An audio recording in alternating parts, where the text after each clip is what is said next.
Testing.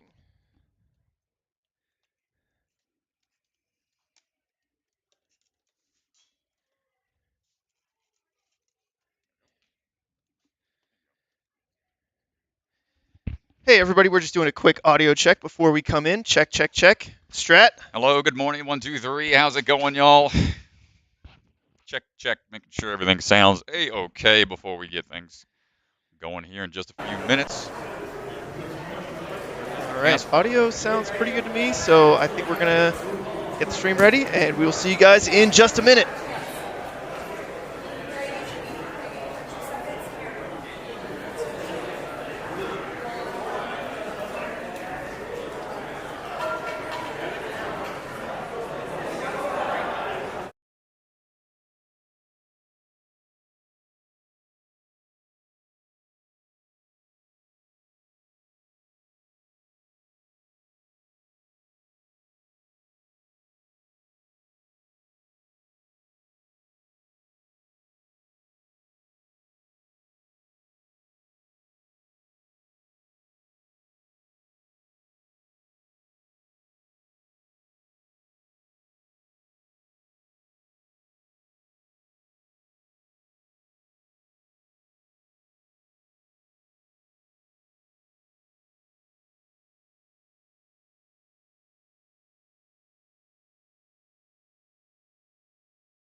Hey everybody, and welcome to Ninja Intensity. We are here in Castle Rock, Colorado for our last qualifier. This is the last opportunity for athletes to get into our championship.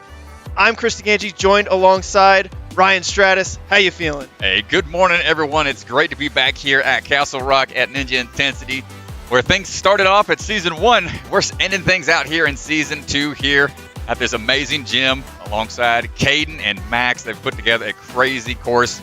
And let's take a look at some of the rules here. Yeah, let's take a look at the rules. Open round standings determined by the total number of obstacles completed, the least number of total fails, and the time to complete the last obstacle. That is how your leaderboard will be determined today. And here's a quick look at the rules for the open round, specifically for this course. Time limit, 3 minutes. Top 10 men and women will move on to the finals round, and they will be utilizing the retry system. Athletes will get 3 attempts per obstacle. If an obstacle is failed, athletes will reset on the starting platform and must complete the obstacle to move on. And we're going to go down to the floor. Our first athlete is going to be standing by, ready to go, kicking things off. And here we go down to the floor. Strat, we've been here a couple times for Bucket of Chalk. Now we're back for NSC. These courses are always strong. Dude, they put together crazy courses.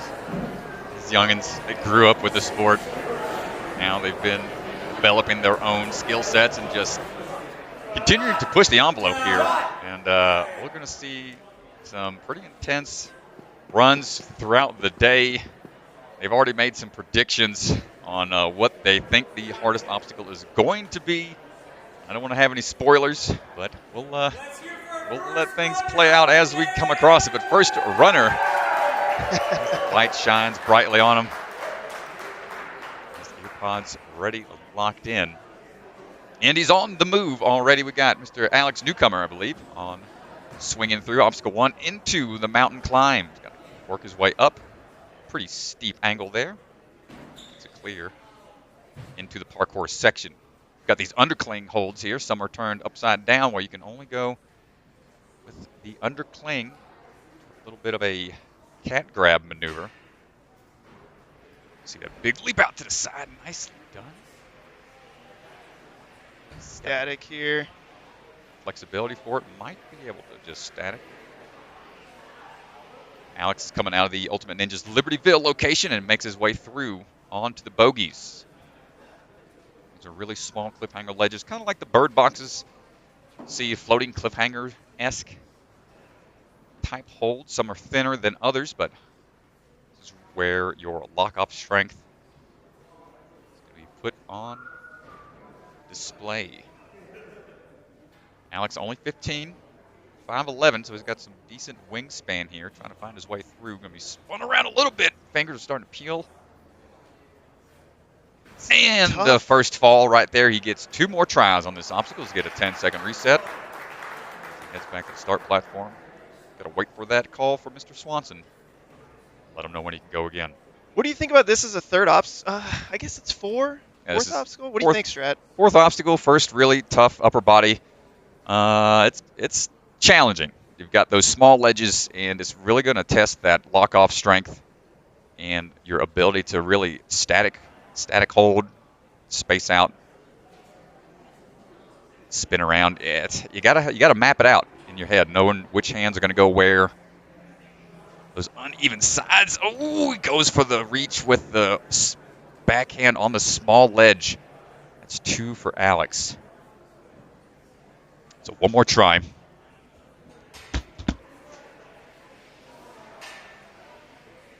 Yeah, these bogies. I was talking to Max and Caden. He said Mr.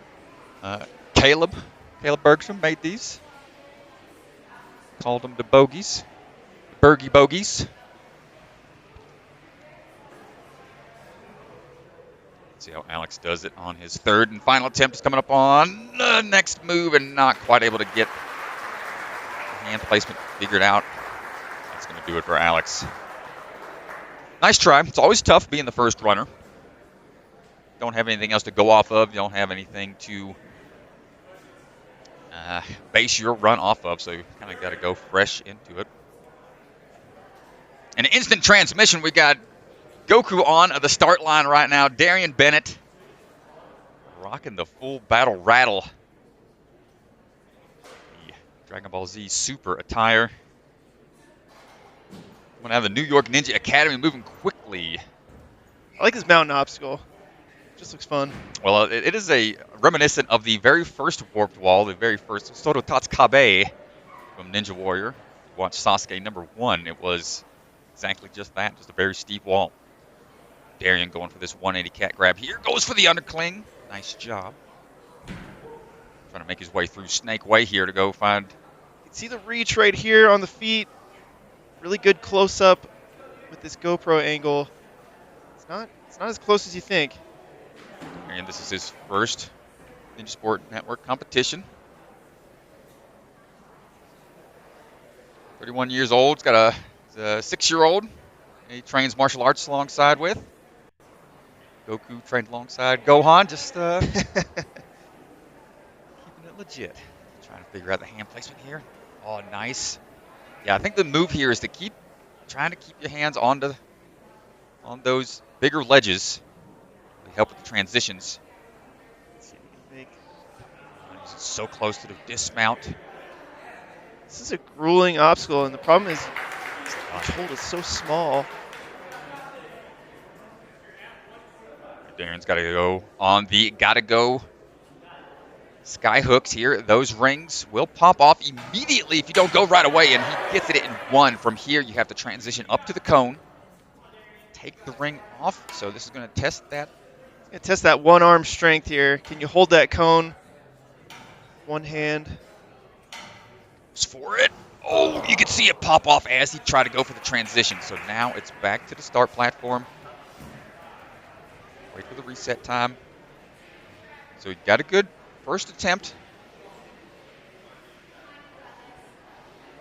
belted out. Now he's going to try again. Try number 2. Nicely done.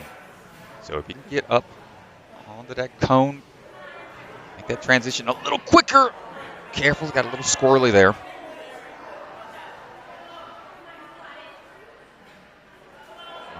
Darion, that miss set that cone a little askew, but able to dial it in. Look at that pinch grip. Oh, almost saved it. Yeah, you can see grip strength might be going a little bit here. Being able to hold on to that cone with one hand, not the easiest after those cliffhangers. Yeah, going from the bogeys into this, definitely going to flash pump those forearms. Just takes a lot of power and accuracy. He's only got 5 seconds left on the time, and you can see there is no lip on that front part of the hook there. And Darion, great attempt on your first run. Hopefully we'll see him next season.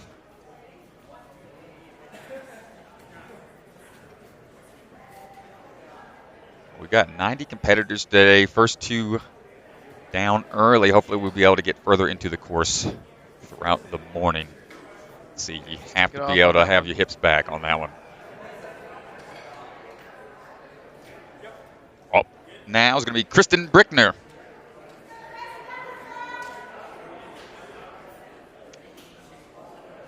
Yeah, 8 obstacles on the men's side, 7 obstacles on the women's side. It's one of the lighter competitions we've seen in terms of number of obstacles this season, but oh boy, I think it's going to definitely tax these athletes just enough, even with the lower number of obstacles. We've got definitely a quality over quantity here with the course design. Kristen trying to get lined up for this descent off of the mountain. Nice landing, gets the point there. Now we'll see the transition here, but it's a little different where the courses start to split between the 2 divisions. Kristen looking for the ledges, and she starts to work her way through.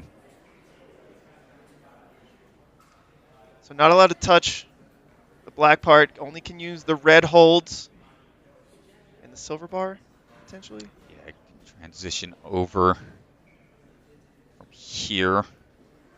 There's a pretty big span they've got. The ledges, it's got to be a 180 cat where they have to some confidence to make the jump. Nice. But tap down, has to retry. Unless you've got extreme flexibility and the height for that, it's not quite able to stem across. You'll have to add a little bit of a hop to it. Kristen competed in season 14 of American Ninja Warrior. Trains at home. For that transition here. Gets the jump that time, keeps the feet up, nicely done. Still needs to get the landing to get the full clear here. Get out of the parkour section, makes it onto the top and moving into the bogeys.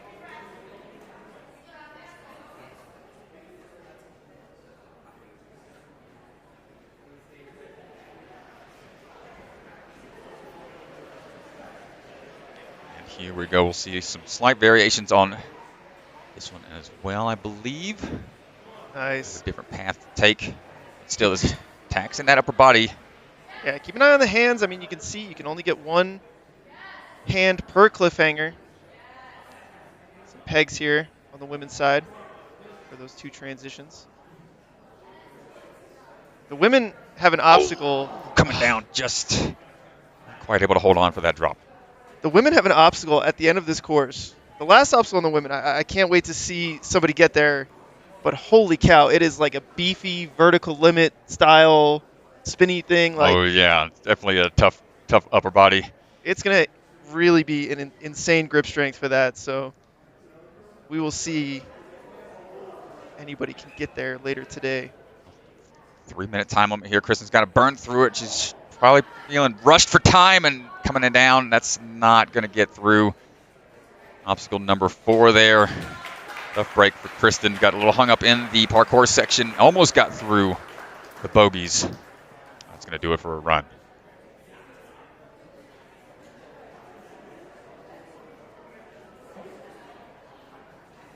Getting some clarification from our judge there on the parkour section. You are not allowed to grab over the top of any of the black boxes on the parkour section. So tops are not good. Any other part of the black section is okay, but not allowed to grab the tops there.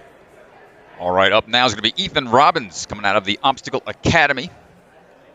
Obstacle Academy, shout out to Ethan Robbins. We were there for our first NSC this season, which seems like forever ago, but Ethan, big help in putting the course together. One of Hunter's crew. Hopping his way across.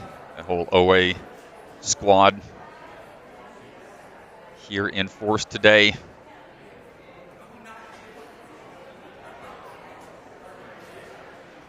Or that jump out to the side. Nice landing. Got to watch those. Got a quick jump. Watch those ledges. Good transition.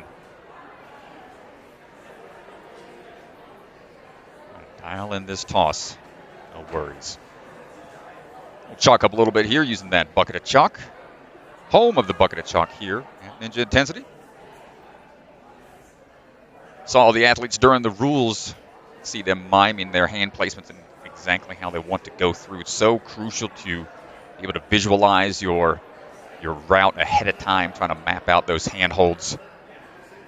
And I just no. loses it at the end. Oh, I was just about to say something. I'm glad I didn't no curse here, but Commentators curse early in the day.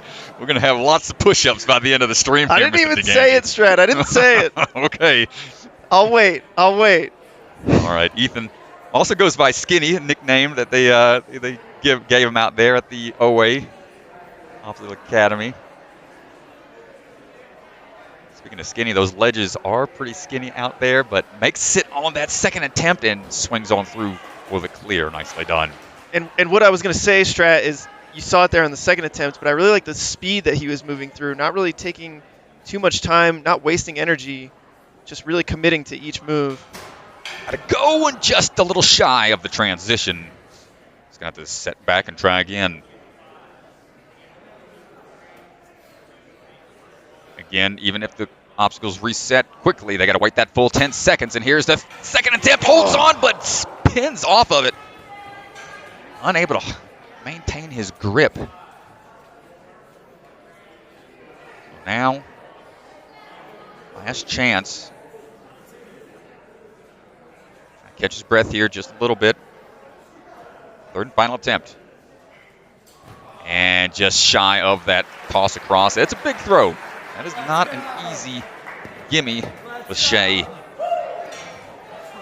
Nice try from Skinny. See, he sees the transition, but bloop, right off. Such a tough move. Oh, I'm excited to watch this one. Usually he's on the camera, but Bryce Tenney out on the field right now, competing this time around, no longer having to help us out here in the back. I think anybody who's part of NSC, NSN is ecstatic for this run. Bryce has been such a cornerstone of the NSN team, especially at the competitions here at Ninja Intensity. He's usually the one behind the camera. Helped us out at UNAA. I think the whole NSN team right now pulling for Bryce. Heading up and over the mountain there. Not Mount Midoriyama, but Mount Caden, as Caden likes to call it. A lot of mountains out here in Colorado. Just add that one to the 14er list. Bryce with a big leap across. Static move, that no problem. Hopping up and through. This is his home gym, so he's familiar with a lot of the obstacles. But you know, as these courses get developed, they aren't in the know on exactly how it's going to be mapped out and put together. Ooh, look at that reach. Good transition. Yeah, I got to say, I got to shout out Bryce. I don't often get a chance to talk about him because he's behind the camera, but oh no, didn't make the dismount. Couldn't see there from the angle, but Swanson's out there. Eyes like a hawk. He's got to go back, and so that's unfortunate because that burns a lot of energy. But yeah, just huge shout out to Bryce. He's one of these. He's just one of the hardest workers that I've ever met, and you tell him to do something, and he doesn't even ask any questions. Never complains. Some long days at those bucket of chalks, often 12, 13-hour days where he's behind camera and running around with a big rig, and Shout out to Bryce. Yeah, trying to go for the up move that time. So there are holds that you have to touch. You have to utilize. Can't just go for a huge skip from the very beginning. So that first attempt that he had, that was the last hold that you had to touch, where you tried to go for the dismount, just came up short. But second attempt, he tried to get a little closer. Trying to make some quick moves here, not wanting to match because those tiny ledges aren't much to hold on to, and that's going to be it for Bryce. But great run, man. That's a tough run. One of the home athletes, but that's all right. Good to see him out on the floor as an athlete instead of camera operator this time around. Yeah, man. Shout out Bryce for sure. Jonah Pace. Gonna try to set the pace out there, coming out of Ninja Warehouse out in Utah. Making his way through the rings right now, trying to get that swing set up straight.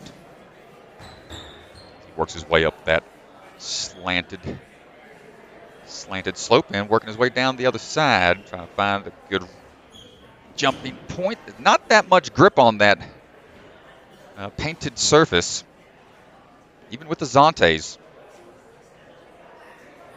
Got to be careful. Besides the Ninja Warehouse, he also trains out of his room. He's got some cool stuff in there, but he says he's constantly injuring himself when he's training in his own setup. So sometimes you got to be careful with how you train at home in the home environment. But so far, so good on the parkour section. All the underclings. Here we go for the dismount, and he's through. 14.5, trains under Carson Boyles, Mark Farrell.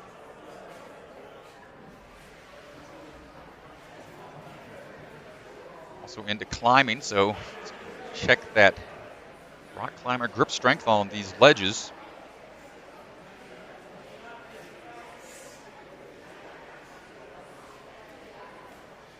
Making it look pretty smooth here. Not having much of an issue. A nice one-handed dismount, swinging across, gets the clear on the bogeys. Hopping up, hips back, toss across. There it is, locks it in. Now he's got to be able to grab onto that cone, pull himself up, and unhook and rehook. But he's a little crossed up here. Wants to try to figure out the swing tech. It's awkward because this is going to get your hips in a little bit of a circular swing. Nice work. Right to Gansey. He was able to figure it out and fire across the gap there. I'm excited to see the first time we're seeing this balance obstacle. It's a little scary. Goodness gracious alive. The diamond dash, diamond crash, as I like to call it. Seen a lot of falls on it. There's our first. Takes it onto the lat there under the armpit. Can't see it from this angle, but that's like running across an unstable bridge. There's only 2 points that the second board is connected to, and there's a red tape mark dead center. Want that foot to go, and that's another down. There's the red tape. You can kind of see it.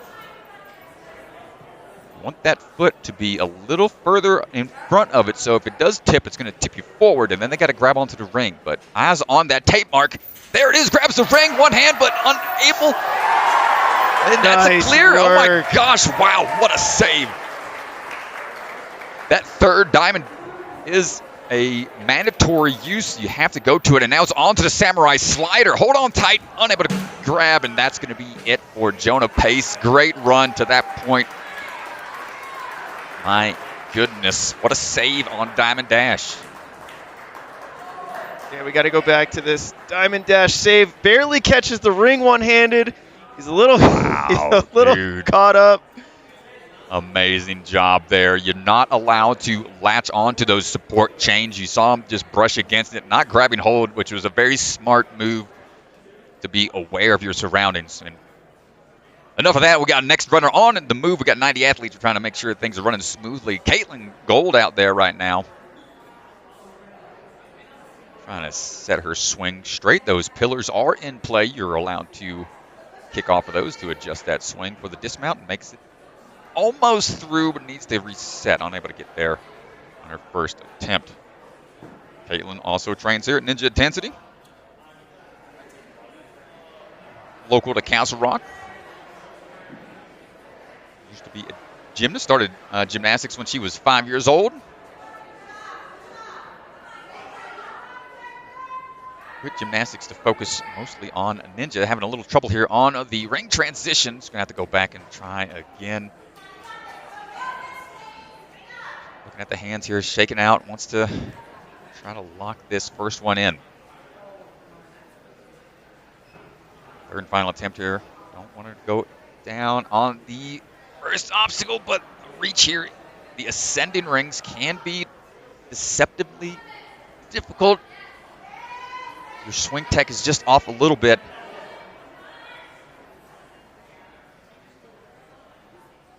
And she's using that lock-off strength here. She wants to really, it'd be better for her to reach behind to go back to that other ring to get her swing going again. Yeah, maybe just get a really big pull as you come through. Try to swing up to it instead of maybe going for the lock-off approach. Yeah, well, she's got her feet on the pillar, which is A-okay, and trying to work her way up the ring some more here. Utilizing leverage, but just out of reach and not quite able to get the timing figured out.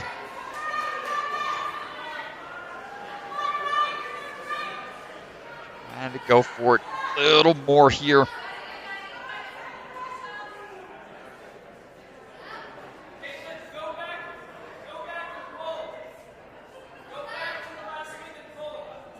She's trying to find a different path here. She's spending a lot of time on her hands right now. Having the feet on the pillar does take off some of the pressure. The longer you hang up there, the more taxing it's going to be. She can go back to the start platform.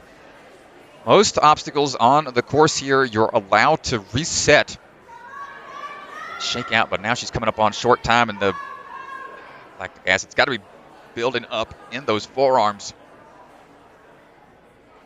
And not quite able to get to that ring and just shaking out. That's unfortunate early exit for Katelyn.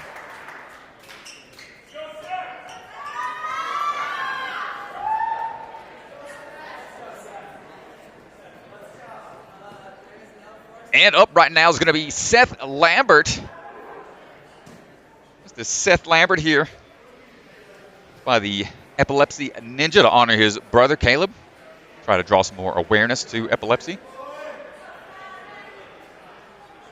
Seth on the move. Nice little swing tech and gets the momentum, but wasn't too sure about the dismount. Wisely takes a second swing there. He's trying to set a good pace. Worked with Seth while I was a coach out here in Colorado. And he has grown a lot the last few years. Not only in height-wise, but skill-wise. He's moving his way through the underclings confidently. I used to call him NBG, which stood for newborn giraffe, because he'd usually fall all over the place like a newborn giraffe. But he's looking strong out there so far as he's working his way through the bogies.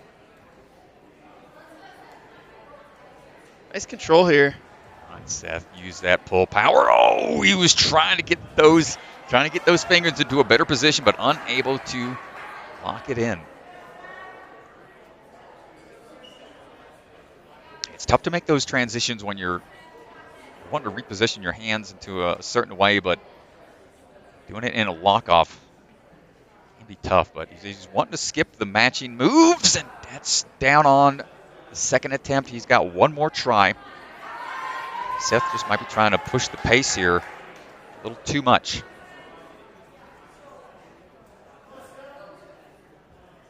Third and final attempt. On Seth, dial this in. And he's making these big moves and just not able to dial it in for the match. And a great pace, and I think that's going to be what the athletes that are later in the day are going to have to do if they want to make it into those top 10 to move on. It's going to be a fast pace throughout the entire course. Nice try from Seth. Jen Geiger at the start line right now.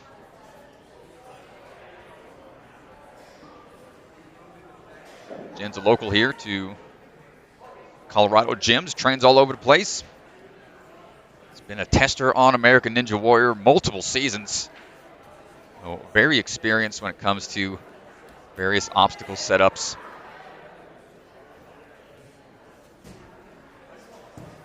The rings without any issues. Going to have to get a good approach here. They are not allowed to reset on this. Once they engage the mountain, they got to climb up and over.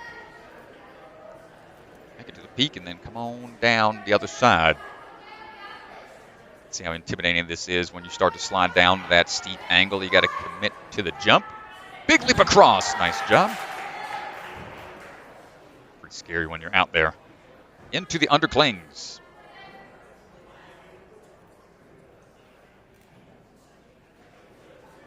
Let's quick look for the leap behind her. Yeah, I was eyeing this one up last night a little bit, and it's not a comfortable transition. With those undercling holds, you can grab on top of them, but you've got those ledges underneath that will make that grip a little stronger, a little more secure. You've got flat ledges here, but on the one that you can't see, the one facing away from us, that one's a rounded ledge. So it might be a little trickier to land. It's a decent jump across. Second attempt here for Jen. Going off the wall a little bit higher for a nice 180 cat grab. And now on to the bar for the transition. Going to take a couple swings before she moves her way into the bogeys.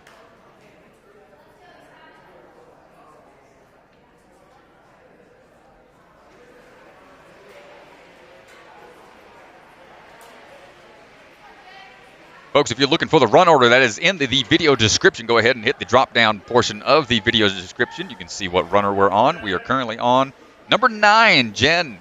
On the bogeys right now, working our way through the pegs here. About halfway through.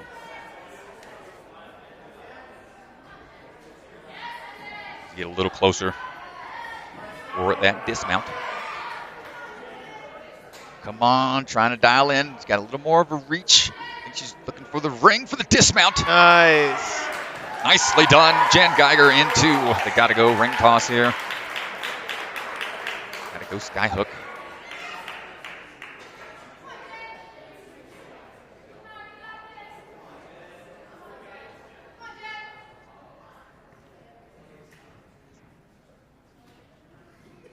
Here we go for a first toss across and almost gets it just a little shy. He's going to have to try again. I think Jen was, this was on a last minute notice here. We were sold out and we had a couple athletes unable to make it, and she was notified last minute. And so she's here on short notice. Put together a pretty strong run on short notice and currently sitting in first after making it through the bogeys. But that gotta go skyhook claims another.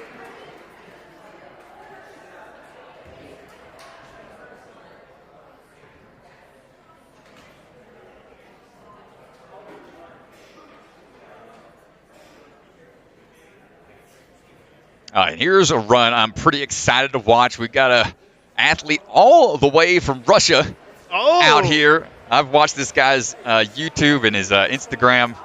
He's got a lot of strong moves. He's competed over there in the Russian version. Let's go. Of the show. He's aiming to beat the show one day. And I should have asked him how to pronounce his name before I butcher it. Or Yuri Prokudin. I'm gonna have to talk to him after this, but he's ready to go. He's a strong athlete, only 18 years old, the eldest of 3 brothers. He used to do gymnastics, 8 years experience, and he's moving through the first couple of obstacles quickly.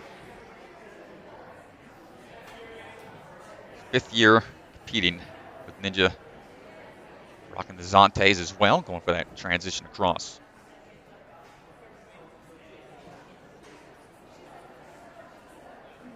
Working through this parkour section. Grab a little bit of that chalk and into the bogeys. Let's see what kind of grip strength he's got. He's a finalist on the Russian version of Ninja Warrior. Got 2nd place at the OCR World Championships at the 100-meter. Well, you can see the lock-off strength. Oh, yeah. Plenty of pull power there. It's the dismount now. This toss into the gotta go skyhook, one and done there. And right away into the move up and get Gets that transition through. Does he get the right lineup?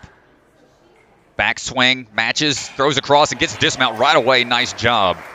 Here we go now on the diamond dash. 1, 2. Ooh. Oh, my goodness. That's right on the chest. That's a hard fall right there. You've got to keep your eyes on the foot placement before looking up. Nice. Ooh, wow. Okay, Much better. rode the diamond up. Now he's on the slider. Let's see if he can. Oh, I gain some like momentum this. here. Oh, no. What a save that would have been. Unfortunate there.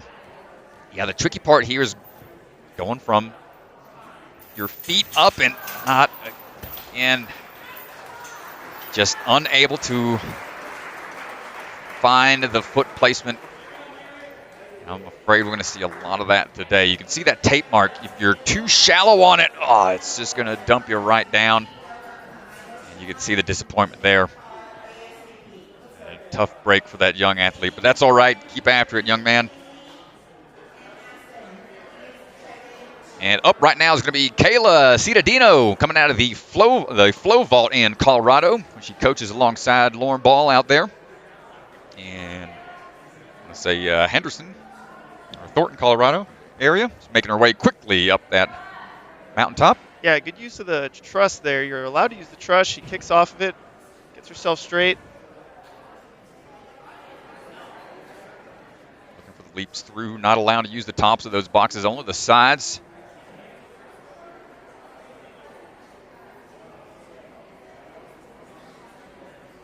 Gets the leap, but not able to hold on. Going to have to try again. Yeah, the tough part about these holds is that they're called underclings, which basically means there's nothing to hold on to on top. The part where you want to actually get your hands in is underneath, and so your wrists are sort of upside down. You'll see when she goes to it here how her fingertips and her hands are facing up. That's what makes it an undercling. Nice. It makes the precision of it a little bit more difficult. That Lachey built up and gets the dismount. Goes by the Sunflower Ninja. Just trying to get covered a little bit here before taking on the bogeys.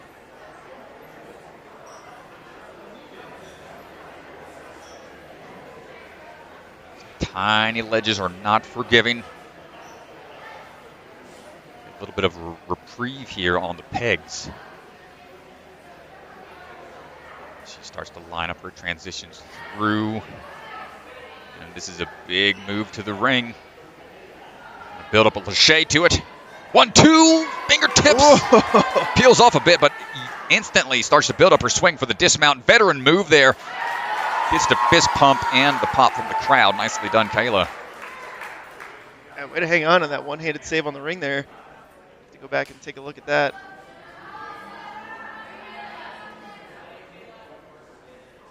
First attempt on the toss across, just a little shy of throw.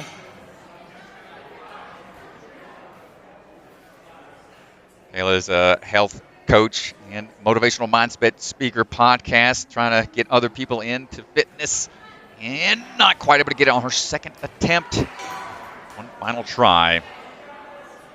It's really tough on this strat because you want to leave your hips back. It's almost like a linked Lachey. You got to leave your hips back from the trampoline so that you have enough power to get to the next hook.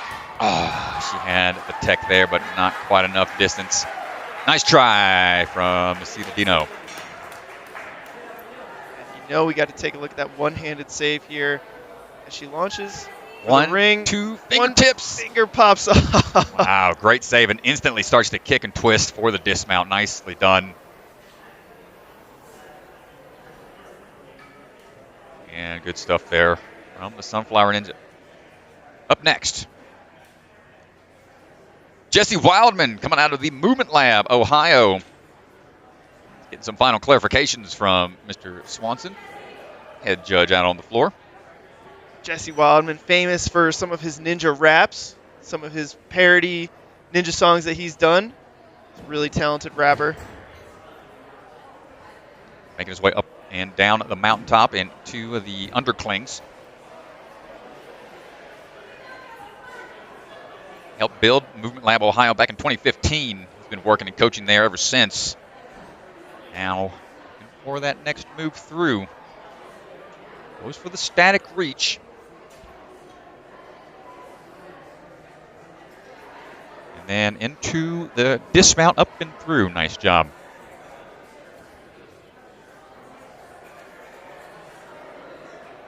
Into the bogeys here.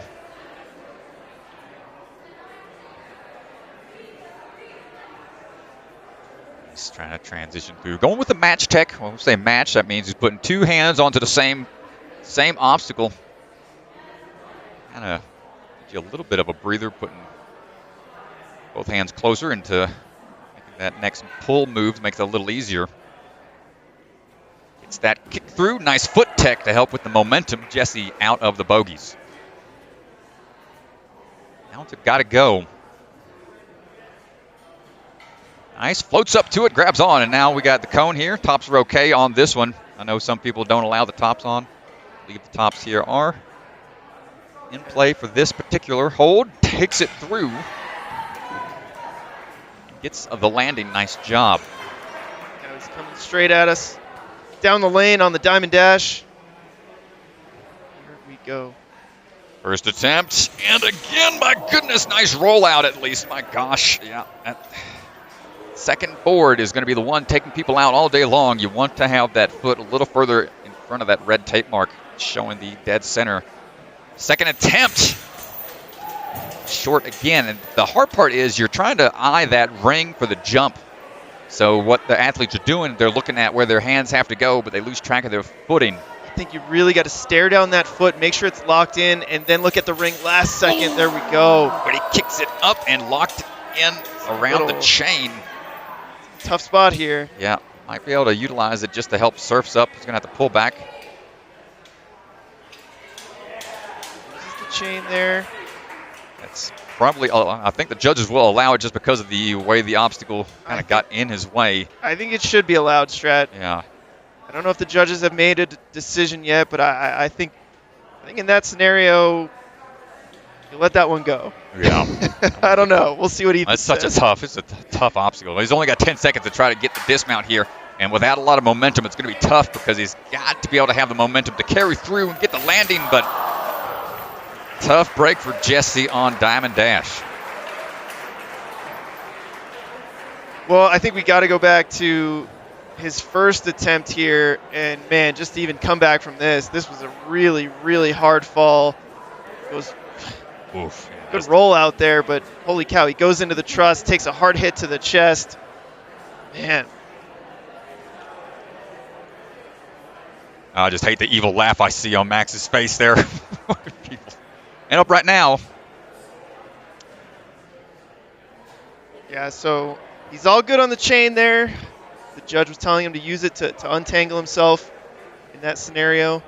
But up next, Barry Goers. Huge shout out to Mr. Barry Goers. Nobody watching this is going to know, but Barry Goers is a critical part to the NSN team. He jumped on board early with Ethan and I. He helps out tremendously on the business side, on the administrative side. NSN would not be a thing without Barry Goers. And so if you're watching, if you're here in the stands, if you're watching at home, please send all the positive vibes right now to Barry Goers. Huge shout out to this man.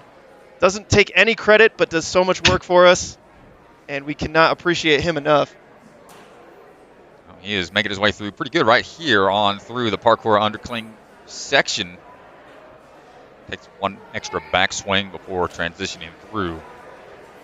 Barry's competed on American Ninja Warrior Season 12 during the COVID season. He was on Jake Murray's team. He's a former professional hockey player. Certainly a good athlete. Trains with Bart Copeland a good amount. Trying to hold it down for the older ninjas. Gotta respect. Gotta respect these, that. Yeah, these young bloods nowadays making things a lot harder on us. Barry making his way through the bogeys here. Lock off strength. Hold on tight, making them move up. Hold on! Oh, no, Barry! No. Come on, Barry. Lives out here in Colorado, so shouldn't be any stranger to these cliffhangers. I know Bart's got a Bart used to have a pretty good setup on his cliffhanger. We'll talk about that later in the burnout, but that cliffhanger has migrated its way here to Ninja Intensity. Yeah, alongside a couple other things, that samurai hat as well as a Bart Copeland special.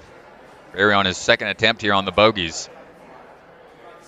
And ledges. I mean, you could just see how small these holds are and what a big move that is. Yeah, that's a tough move to make. You put so much pressure on that backhand since you're lifting up to try to reach that next hold above you.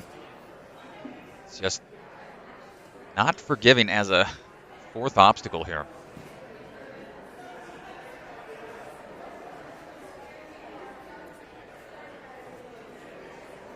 Here we go, third and final attempt.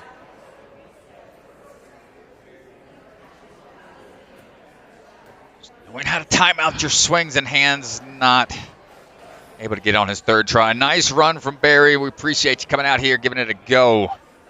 Let's check a little replay here, and he just popping right off. Got to be able to get those hands locked in before trying to transition, just not able to get through those three tries. Yeah, shout out to Barry. Thank you so much for everything you do for NSN. Unsung hero of Ninja Sport Network. Up now is going to be Ernest Sanchez. Ernest, 29 years old. He's got a master's degree in linguistics. He says he knows a lot of ninja fun facts. I'll have to chat with him later, see what he knows, see what he can rattle off. Said he's training for a little bit. Got almost 2 years under his belt out of Iron Sports. Been watching American Ninja Warrior for a long time, and Sasuke's big fan of the old school days. Even says he's familiar with the old school boot camp versions of the show, if anybody's familiar with those. Early seasons 1 and 2, and not quite enough speed up. That's going to be a fail there. He's got to wait that 10 seconds. Got to wait your 10 seconds. Man, we should bring back the boot camp. Maybe NSN should bring back boot camp. Ninja boot camp days. Get an Airbnb. Yep, that's it. Come on, Ernest, get up the ramp. I know it could be pretty tough here. Steep. Slant. And nice job getting to the top here, but now careful on the way down. So trying to lower himself down a little bit. Again, those shoes might not have the most traction. Ooh. Might go for a big leap here. Good landing. Turns on to Nick Fordney out there. Iron Sports. 29 years old. He's transitioning his way through his underclings. Yeah, these are big jumps here for these cat grabs. And like I said, you're holding on to an undercling, and so it's not the most comfortable. Oh, the foot slip. You can see. Yep, bottomed out. Yeah, unfortunate there. Take a second attempt here. Yeah, folks watching at home, you can see top left of your screen, total time up there on the top left, and the reset time, and the total number of obstacles. The bottom right of your screen, you'll see the obstacle he's currently trying to beat, how many fails he currently has. Yeah, I mean, we talked about it earlier. Only 8 obstacles. This is definitely one of the lighter open courses that we've seen all season in terms of number of obstacles, but in terms of quality of obstacles and difficulty of obstacles, oh boy. Definitely tough. Been tough. Here we go on a third and final attempt here for Ernest.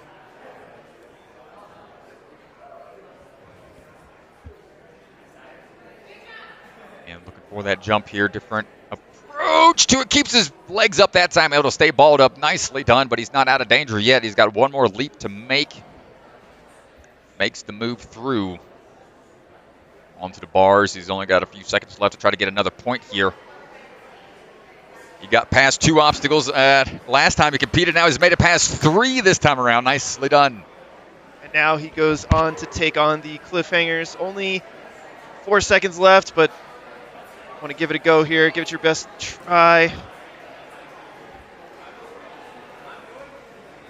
Great job, Ernest. Appreciate the old school support. Definitely keep coming back. Knocked out 2 the first time, 3 this time. Keep adding to the list of obstacles cleared, my friend. Up now is going to be Canon Thornock. Canon rocking the grip t-shirt, but trains said out of the Ninja Coalition headquarters. Coach is there as well. 15 and a half years old, quickly up mountaintop. Yeah, nice, good speed. Especially for a shorter athlete, you want to make sure you give it a good run. And only 5'4", barely 100 pounds. Making his way through.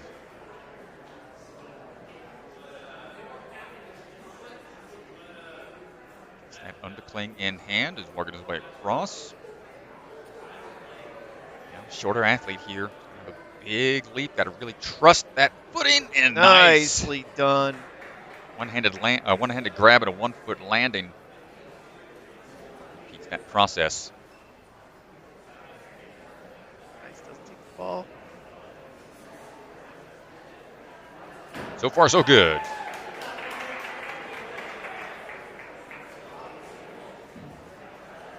Competed at the World Ninja, the Worlds in the past, and he's trying to add more big league competitions to his resume.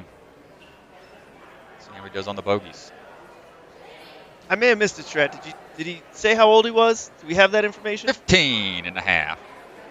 Another young athlete out here. Down he goes. I say young, but 15 seems to be the standard nowadays. 15, 18 is dominating the sport here.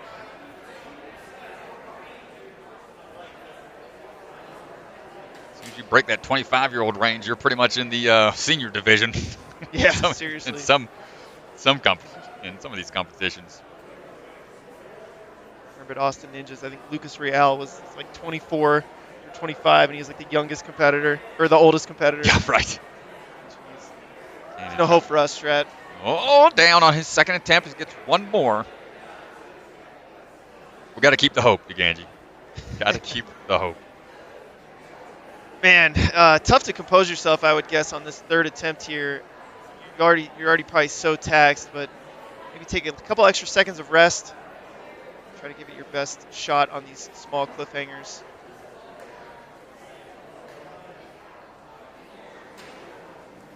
Third and final move here. These transitions up to make. Fighting through it and not able to hold on, but got a little further that time. Nice try.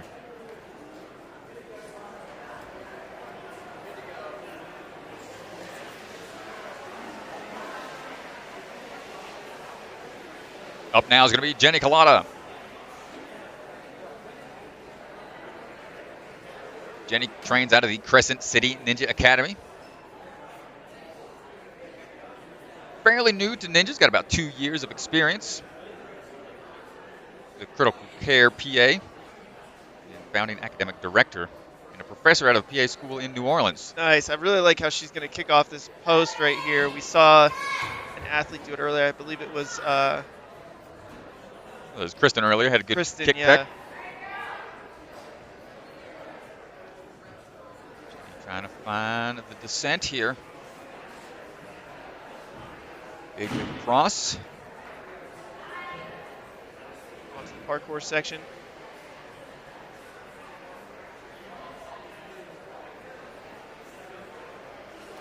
Only allowed to use the front sides of parkour boxes. Can't utilize the tops.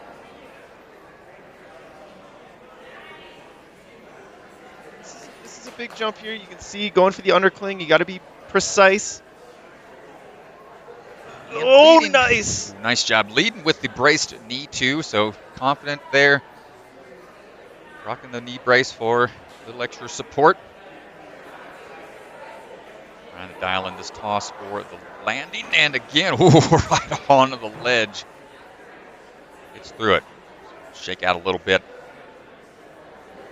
Grab a little bit of that bucket of chalk. Yeah, I mean, it's only obstacle number 4, but this is about halfway through the course, and so you want to take a couple extra seconds here. You know this is going to be a burner, so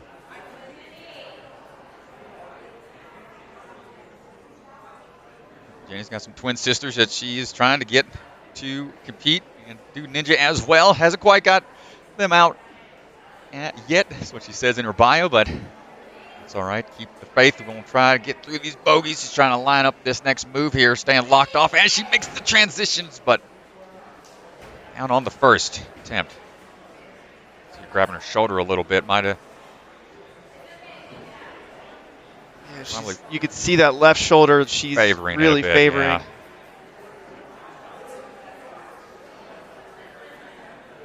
Not too sure what happened there. She's staying down on try number 2 and really favoring that. So hopefully she's okay. Not sure if that's previous injury. I know all about shoulders, but I don't know if that's something that she just tweaked out there. Third final attempt. Trying a different approach and not quite able to hold on. And hopefully she's all right. Keep after it. Let's see. Left side, yeah, they opened up and maybe on the way down. No, didn't land on it too bad on the way down, but not sure what caused it. You can see her going for it right away, but she'll be all right. Aiden Snuffin on the course right now. The big leap from the start platform, going straight to that third ring, cutting out some time. Quickly up and out off the mountaintops. Working his way through the undercling. Aiden trains out of the Jungle Gym. Down there last year for a qualifier. I believe this is Aiden's third competition? No, second competition. Competed at Jungle Gym. Sub-minute to this point. Now he's going to try to get through these bogeys. Made it to stage 2, the World Ninja League Worlds. Competed out of the UBW competitions as well. Stranger to big league comps. See what he decides to do here. Goes for a big toss across. Makes the landing. Nice move. You haven't seen an athlete take on this gotta go in a while. Nice. Pretty controlled there. I like how he went up with the right hand. Trying to dial in this swing, though. He's got to get those hips lined up just right. Hold. And pulls through for the dismount. Good work getting out of there. Aiden, here we go now on the diamond dash. 1-2, a little short on that second step.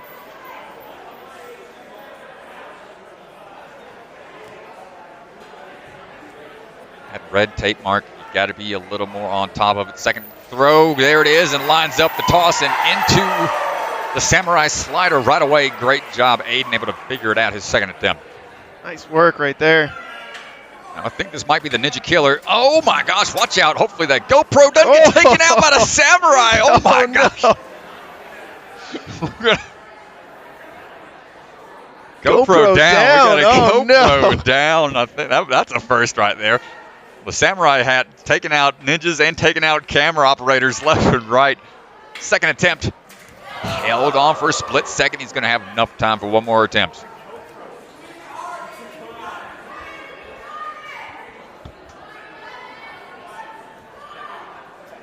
Third and final attempt for Aiden. And holds on, was a little offset with the hands, and that spun him right off of there. And I think with those 3 attempts, the other athletes are going to start questioning him, asking him all sorts of stuff about what it felt like, how'd the texture feel up there. That is, again, something that came from Bart Copeland's basement. A whole collection of obstacles out there. That is a new one. It's not quite as grippy as your typical UFO holds. See if the athletes can figure it out by the end of the day. Up right now is going to be Samantha Soulen. Samantha trains out of the Obstacle Academy. 16 years old. trains alongside Hunter and the rest of the Obstacle Academy crew. Is going to go ahead and take a 2-footed approach for the backswing. Nicely done as she makes her way up at the top, down the other side.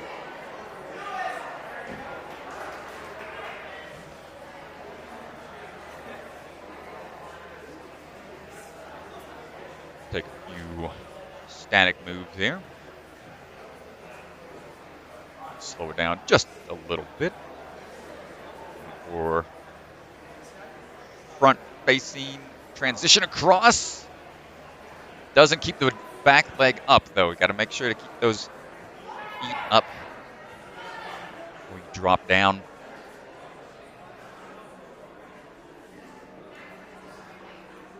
Try number 2.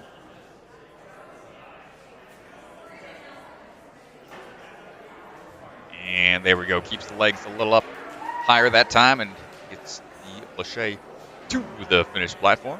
Samantha into the bogies.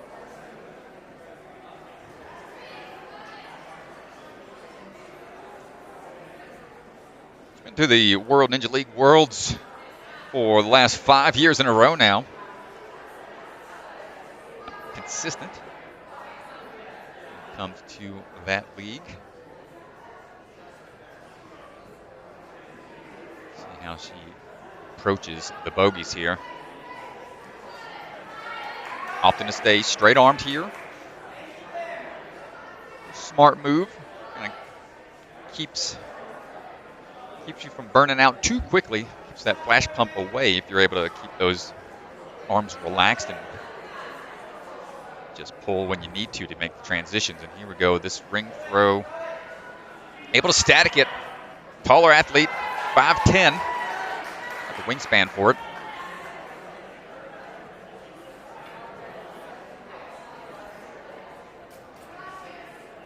Another obstacle that's a hidden obstacle out here for a lot of these athletes that are from out of town is the altitude here in Colorado is always going to be a challenging aspect. Some athletes aren't too used to competing at a higher altitude. It just sneaks up on you quick, just like that ring snuck up on her as she was trying to dial in her swing.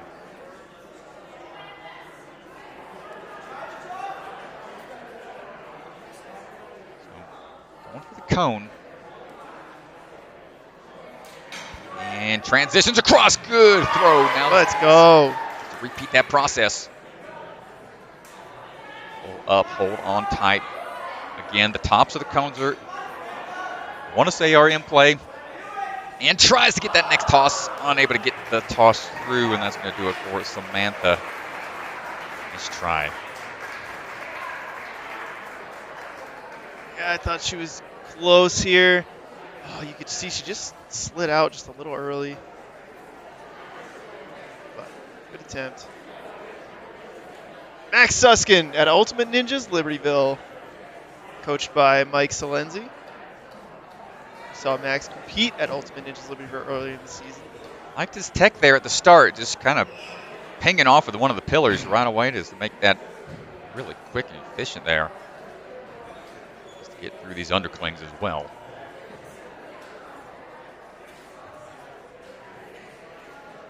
Leap across here. He's got 7 years of experience. Second place at the Athlete Warrior Games. Did the Stage 3 of the World Ninja League Finals. Cross-country runner. So probably not too affected by the altitude change out here, potentially. Yeah, I'm sure his cardio is pretty good from running cross-country.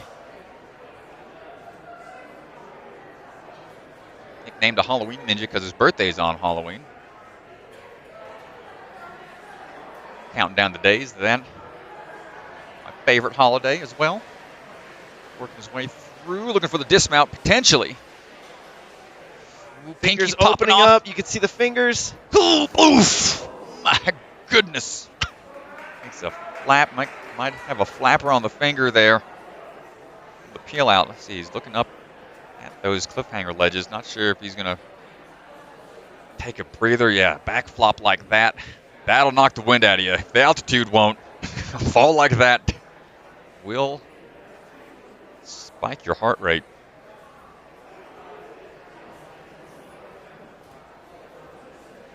Try number 2 here for Max.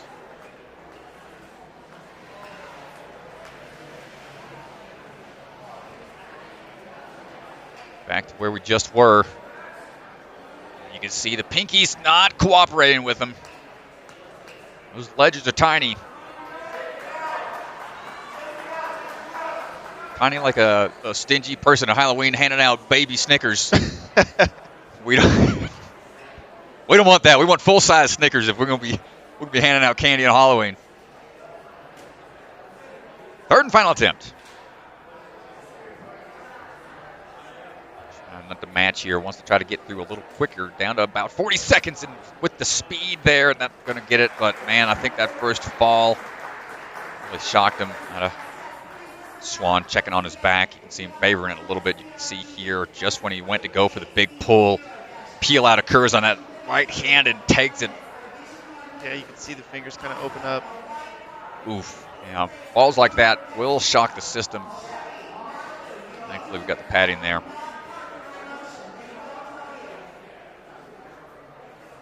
Colton Skuster going to be our next athlete.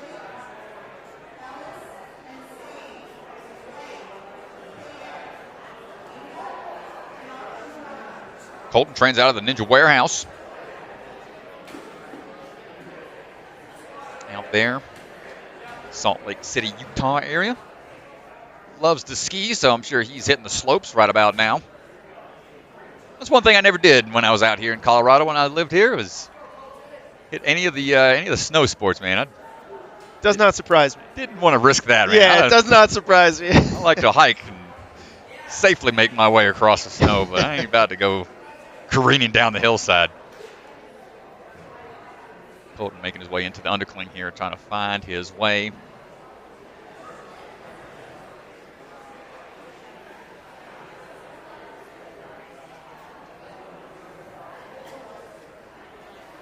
And into, might have dropped, I couldn't tell, but look, I think, yep, Swanson saw it. His angle's going to have to reset. He is 6'1", so he's got a tougher time here for those transitions. Keep those legs up, be mindful of where those feet are going as you're making those leaps across. Second attempt, no problem there.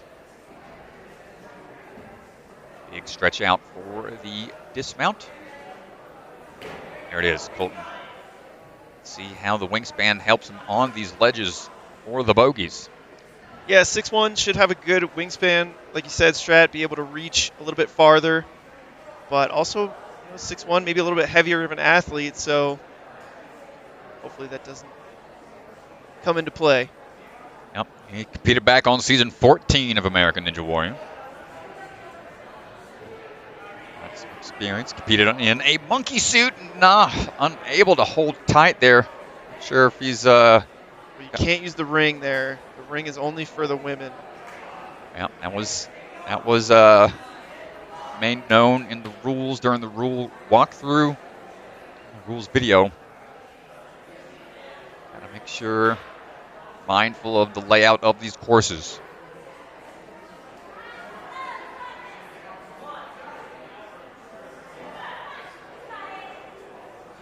Trying to get his rhythm here figured out. Oh, I think he is not quite able to get the pull power for the throw. Looking at his hands, not sure if he's got a flapper. Tiny ledges are really going to be testing those calluses just on the first bend on the fingertips. Not an area most ninjas train on those tiny ledges too often. Go third and final attempt. Oh, trying to go for a quicker transition and peels off and heads off to the side there. Just bumped to the crowd. Yeah, you can see he tried to go for this quick transition, try to move fast. You could tell the grip was giving out. Takes a hard fall there, hard fall on the corner. That pops right back up. And up now, next athlete, Talan Yorn, who's our first runner back at Traverse, our last Ninja Sport Championship qualifier we just had. with the run that he had out there. That gave him a couple points to put him a little further into the run order, so didn't have to be the first one up this time. Talan trains out of Traverse Fitness. Goes by the Lyme Ninja because he's battling Lyme disease. Trying to bring more attention to that. Motto is never give up, never back down, never stop fighting as he's making his way through the mountaintop. Yeah, he competed in Traverse, like you said, last week, and he also competed in Season 1 at Traverse. Finished in 51st place in Season 1, 19th place in Season 2. So huge improvement. So we'll see what he brings to Ninja Intensity here today. Young athlete, only 15 and a quarter. Chatted with him briefly before the rules. He was excited not to have to go first. Because that pressure of being the first runner is not fun to deal with. I mean, pretty impressive, though, that he ran first 2 weeks ago and still took 19th place. Oh, yeah. Yeah, nothing to be disappointed about. Just works his way through the bogeys trying to find the hand placements here.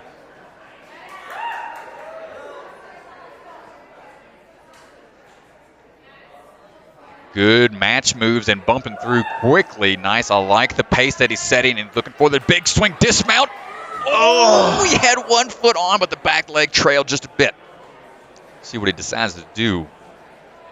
Will he try to go quicker through this in order to get a little bit more energy for the big throw required for that early dismount, or does he want to try to take it a little slower and get a little further into it to make the dismount easier? That's the two options you have.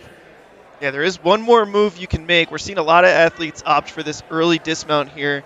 There is a big, powerful up move. You can see him looking at it right here. Oh, come on. Nah, quite there. He wanted to catch and throw all at the same time. Third and final attempt. See him breathing deep here a little bit. Wondering if that altitude might be affecting him a little bit. Oh, yeah, you can see the grimace, man. It starts to burn. Come on, Talan digging deep here. You can see the grimace on his face, fighting hard here. I love the determination of this young athlete. Come on, hold tight. Oh, man, Talan. Hold your head high, young man. Still great attempt there. I mean, having to do this thing once is hard enough, but having to try to do it 3 times, those cliffhangers are so small, it's going to be really taxing on the fingertips. Good attempt overall. And hopefully we'll see Talan continue to progress. All right, on the platform right now, getting ready to go, Joy Wolf. Ninja Joy out there getting ready to run. Trains out of the Classic City Ninja Warrior location. Competed back on Season 1 of American Ninja Warrior Junior. 7th runner here on the women's division. Gets through rings, no problem, as she works her way through the top. Makes her way up Mount Caden. No easy ascent. Start to descend and look for the transition down. Nicely done.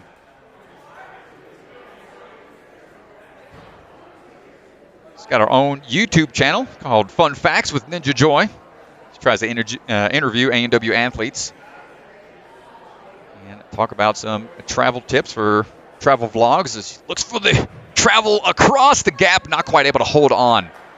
Yeah, that undercling, just a little trickier of a transition. That leap across.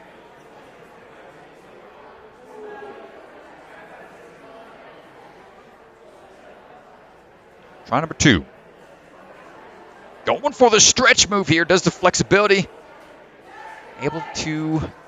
She's got to be able to commit to the move across here. It's such a scary move. She's got the hard part out of the way. Just being able to stem that distance. And I think she'd be able to do it, except the opposite. The hold that she's going to, the foothold is higher than the one she's coming from.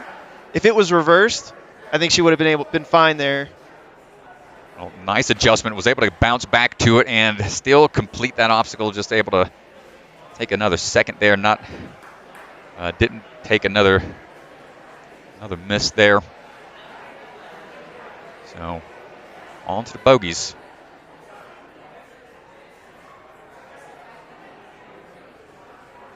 Went on a mission trip back in 2021 to Ecuador. Now getting ready to go to Peru for another mission trip at the end of the summer this year.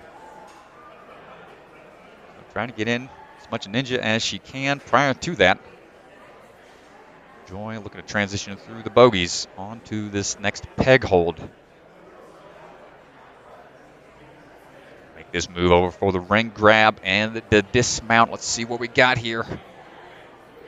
Oh, look at that. Nice job. I like how she built up her swing using the cliffhanger, but then held on her backhand to the peg to make sure she had a strong grip for making that move onto the ring to make that dismount that much easier. Here we go now on the gotta go. What did she decide to do here? Go straight to the ring, toss across. Not quite able to get it on her first attempt. Try number 2 coming up. Yeah, I wonder if that might change the strategy at all. You can go to the cone to try and line it up. She's trusting her technique here, but just not quite able to get the timing down. Second attempt, not quite able to get it, and out of time for Joy. In 4th place currently with that run.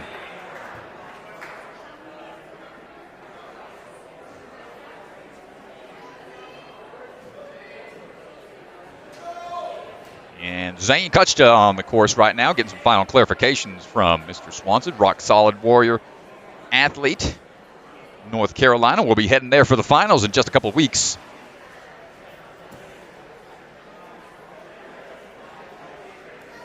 Zane has played showcase baseball. He's almost 18 years old, 5'10".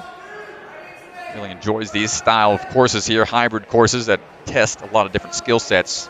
Trains under Josh Auer and Brett Strong.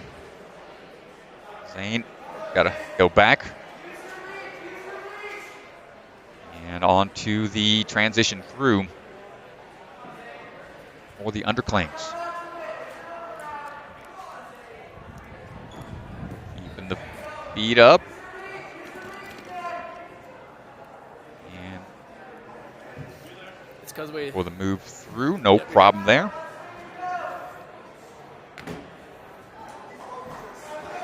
No, not even a year's worth of experience. Got about probably needs to update his bio, I'd say, because this says 10 months of ninja experience, but I think he's got a little bit more than that now. Yeah. Going on 2 years, I'd say, if that, year and a half or so. Good here on these cliffhangers. Looks like he's going to go for the early dismount here. Well, Stan locked off changes his mind, but now, wow, going back. Great grip here, holding on tight. Looks like he wants to get a little closer. Can he maintain the grip? That peg's going to be a breath of fresh air as he goes for the transition down. He's A-okay. He can land there and fall off that platform. That is good for him to move on. Can he get the toss across? My goodness, you see how it popped off there as he tried to make the move. Second attempt coming up. Wants to get into it right away. Throwing across, makes the grab up onto that cone. Little tangled. Tops are okay here currently. Big throw and looking for the dismount. Wants to dial it in. Gets the clear down to just 1 minute remaining into the Diamond Dash. 1, 2 on the ring. Nice. 1, hold on tight. Great job, Zane. Yeah, that was incredibly smooth right there. Probably the smoothest we've seen so far today. Into the Samurai Slider. Let's see what he decides to do here for this one. It's a tough hold. Grabs on, makes it just a second into. The GoPro survives this time around. Didn't get sliced down by the Samurai this time.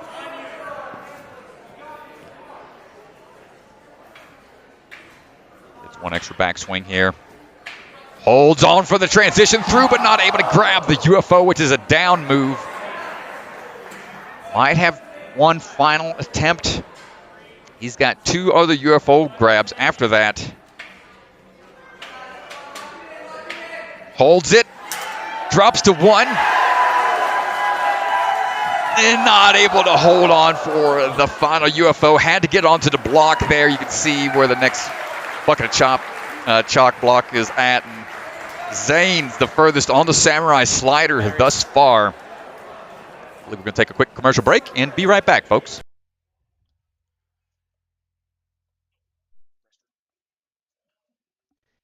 Ninja Sport Championship is brought to you by Role Model Software. They craft custom software tailored to fit your business needs, and they're also the makers of Ninja Master and Lightning CAD.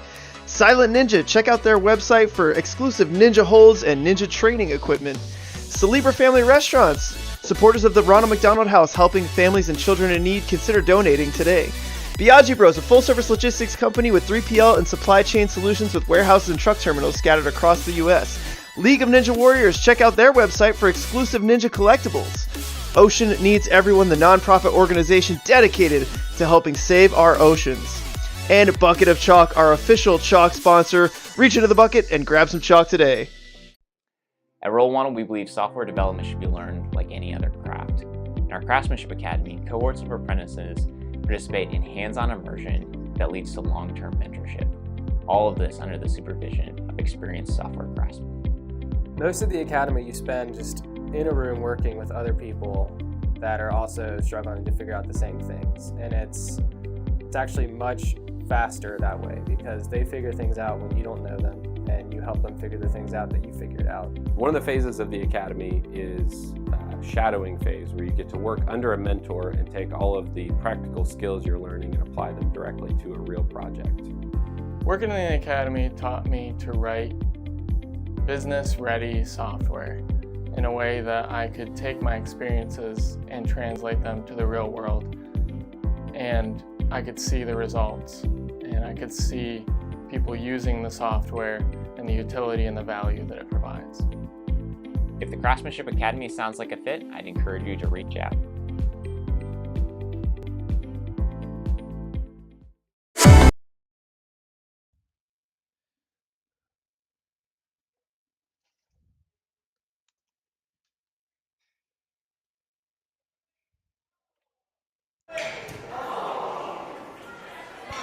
Well, folks, sorry about that. While we were away, Dylan Kelly, halfway through the course right now, is on to the Skyhook. Coming out of Ninja Nation Lafayette. It's that first got-to-go Skyhook knocked out as we transition through onto this little twist of the hips, and he gets on out of there, gets the clear on that one. Nicely done.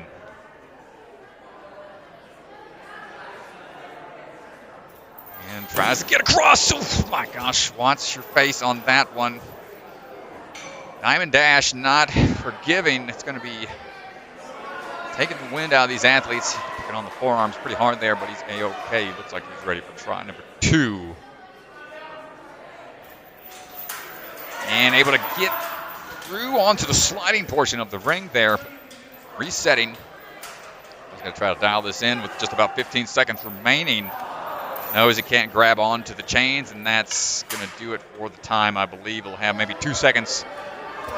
Reset time is done. Trying to get it in one more, and again takes another hard fall onto the Diamond Dash. Nice try, Dylan.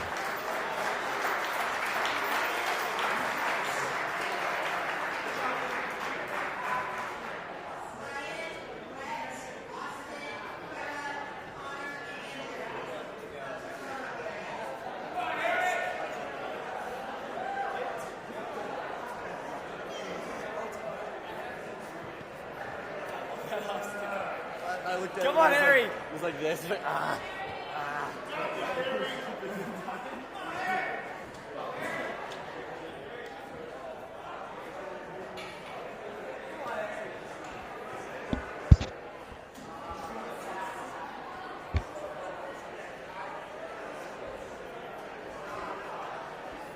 Up now is going to be Harry Haldeman coming out of Ninja Intensity. Local here. Grew up in Denver. Freshman currently at the CU Boulder. Coming off a little bit of an illness, what we heard. He was a little questionable for this competition, but he's feeling pretty good today. So we'll see how Harry performs. Hopefully he's got some cardio after coming off being sick. It's always tough to be able to bounce back from. Especially in this altitude. I know. But he lives here, so he's probably used to it. Right. So No problem whatsoever. Now he's working his way through the parkour section and the underclings. Local here, so he trains here at Ninja Intensity, so a lot of this stuff might be familiar to him. But again, like we said, when these courses are developed, they don't let the athletes know exactly how things are going to be mapped out when it comes down to it. Prevent that home field advantage being too overpowering for that next leap across. Go for the stem move, static hold. Nice job, Harry.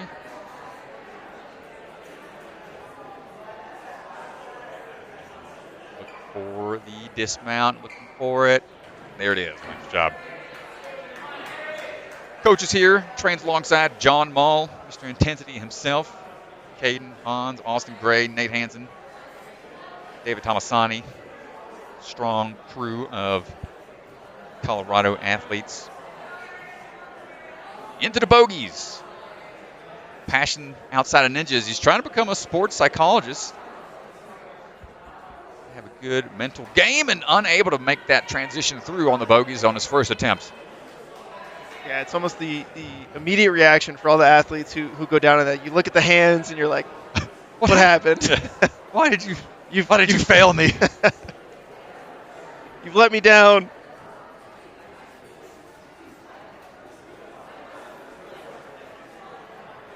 Comes another attempt here. Tiny ledges, not forgiving here at all. And they're spaced out pretty far, so that's the fact that they're tiny ledges and they're pretty spaced out. It's going to just increase that difficulty that much more. Well, we do have Barry Goers back here who competed earlier, just giving us an update. What I didn't actually realize watching this, the cliffhangers aren't the same sizes. So he said there's thick ones that maybe about 1.5 inches-ish, and then the smaller ones on one of the sides is about maybe 1/2 inch, 3/4 inch. So didn't actually realize by watching that these aren't all the same size. You can really see when you zoom in a little bit more there, thanks to our cameraman working the angles in. You can see Harry just not able to work the angles out on the obstacle. It's going to do it for him. But good to see him out here, bouncing back off of the a bit of a sick days, but nice try, Harry. Let's see. You can see right there on the front side, his backhand is on the. That looks to be maybe like 1/2 inch. Oh, got a paint stick. Got a Home Depot paint stick screwed into that thing. Man, that is tiny. Oh boy. All right, up now is going to be Kaylee Jiron. Trains here at Ninja Intensity as well. 17 years old, Colorado native. Homeschooled alongside her 3 younger siblings who also train and compete in Ninja. Lived out in Australia for 2 years. Very cool. Probably chat a little bit with Olivia Vivian, who was out here. She was out here testing last night, Olivia, making sure these courses were locked in. Kayla making it through those rings, no problem, climbing up.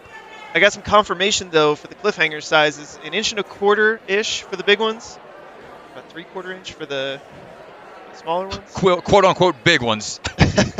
When you're out there, those things, they probably feel like a nice relief when you're out there grabbing onto those sides, but neither of those are very forgiving. And, unfortunate fall there for Kaylee's going to restart. Yeah, and especially the fact that you can only get one hand on each one, and then you got to make a big reach to the next one. It's a very Kaden Lebsack style obstacle, if I'm being honest. Right, try number 2 here for Kaylee, trying to make that 180 transition, propping that foot up a little higher to help with the push. It's a 180 cat turn, cat grab.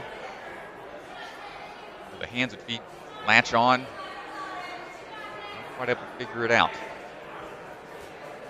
Some athletes go with the fingertips on top and undercling with the thumbs, which is allowed. I think she's going with the reverse grip each time, and it's just a tougher move to make. And 3 and done for Kaylee. Unfortunate early exit for her on the 180 turn. I do like how she got her foot up a little bit high here, got a little bit of an arc, but yeah, she wasn't able to get her hands. Yeah, one under, one over. Nice try.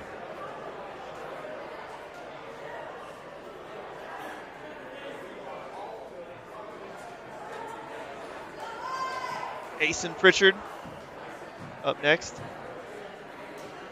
Aasin trains out of the Freeport Ninja Academy. Got about 2 years of ninja experience. 26 years old, moving quickly up the mountaintop, and he's working his way back down into the undercling section.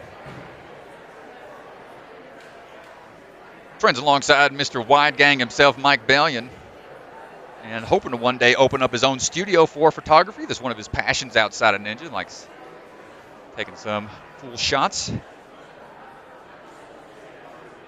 That's a passion of yours sometimes as well, Mr. DeGangi, taking some cool photos. It's like getting out on the trails and doing landscape shots myself, but I'm using cell phone photography. I don't have any cool equipment like I'm sure Mr. Pritchard does. Making his way through the undercling, no problem, into the bogeys. It's a target-rich environment. Let's see how he can handle these out there.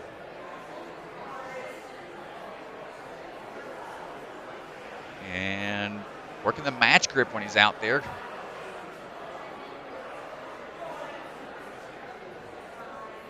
Focus in here on each hand position. Does he take the higher hold or does he go for the big throw here? He's locked off, trying to make the toss across, and he gets nice work. Makes the big dismount.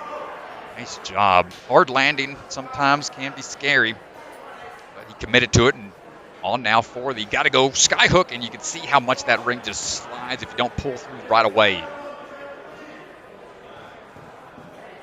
Back to reset. Try number 2 coming up. Big swing through, gets it on his second attempt here. Now he's got to be able to repeat that process. Pull up to that cone, hold on tight, reposition that ring to the other side, and straighten out that swing. You can see how easily it slides off here.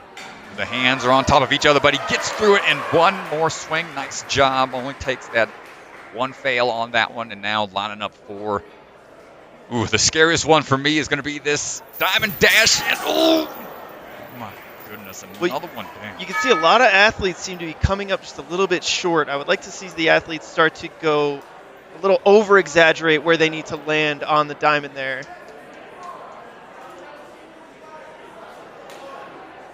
And he's got to run through here. Watch the foot placement. And again, it's that red tape mark. Short. You got to be more in front of it, or else you'll come up short each time. Yeah, I think these athletes, you got to start over-exaggerating, land a little bit further than you expect. So start to see some success. Oh, come on. Yes, dude. There it is. Great commitment there after taking 2 falls, 2 hard falls. And that's going to be his time, and he's got to calm down. Doesn't give him the chance to try. You can see he's bummed about it. Mr. Swanson, give the man a break. Wanted the concrete samurai hat. But huge shout-out in the chat, Brennan Taylors. Thank you so much for the donation. We really, really appreciate it. Yeah, definitely big shout-out, man. Appreciate y'all support in the live stream. Whole bunch of y'all watching with us this Saturday. Appreciate y'all hanging out with us in the chat. We see all the support y'all are providing these athletes. Shout out Brennan Taylor's profile image there. I believe that's his pup, Kaylee. He's got 2 huskies. Hey. Kaylee and Jamie. Hopefully they're also watching at home. Right now on the course, we got Mr. Glenn Albright coming out of Longmont, Colorado, trains at the Warrior Playground. This man has been moving quick in some courses. He's been really focusing in on those 100-meter speed courses that we've seen to start to pop up and over the mountaintops we go. Glenn got the call to be on American Ninja Warrior this season as well, so I know he's pretty fired up about that, but can't use the tops. That's all right. He can reset as long as he doesn't continue on. That is one of the rules. Swan will tell you to reset. Yeah, just got to be careful. It's not an automatic fail as long as, like you said, Strat, you got to go back, able to reset, adjust. Waste a little bit of time, but we saw Glenn, season 12, American Ninja Warrior during the COVID year. He was on Jake Murray and Barry Goers' team. Caribou Ninja, I believe. This is first Ninja Sport Championship. We've seen him at Bucket of Chalk. I want to say at every Bucket of Chalk competition. I remember Bucket of Chalk. You can see how small that ledge is there. Nice bump. Yeah, he's not utilizing those tiny ledges that much. He's just really relying on the larger ledges to transition through and up into that next one. That peg is on for that swing through, but not the ring. It's the toss across, and there it is. Nice job, Glenn. It's in 8th place at the moment. Gotta go, hips back, toss across, not quite able to get the distance. Quick reset here.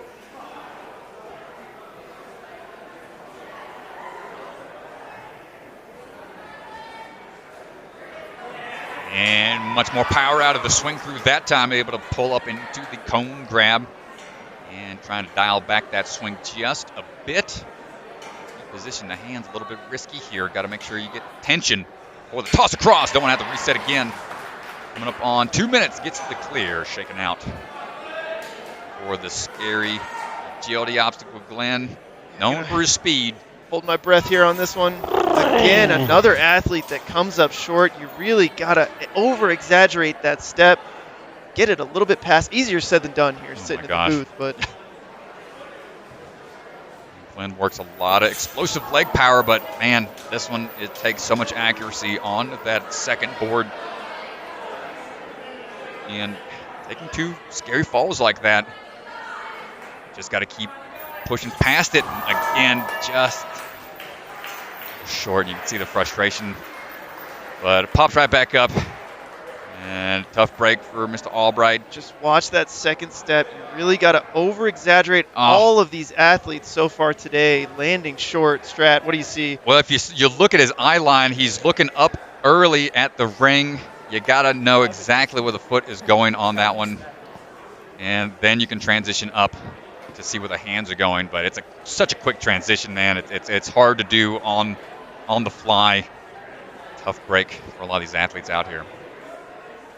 Getting ready to run right now is Jennifer Sanders. She swings her way through. Obstacle number 1. Trains out of the Movement Lab in Ohio. Competed on seasons 12, 13, and 14. And way up to the mountaintop.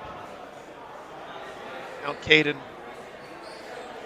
See how many ascents we can get throughout the day. Ooh, takes a tough fall there, but I think we're okay. Just can't bottom out fully. Good recovery. Oh, just shortchanged it. Try to go for the big leap across. Gonna have to break that 10 seconds. You want to settle yourself a little bit. 2 mistakes in a row. Take a second, breathe. Settle the nerves down just a little bit. This is an obstacle. It takes a lot of precision, so you need to have a little bit of calm about you. That back leg drags again. We've seen that happen a few times today already. Transition across.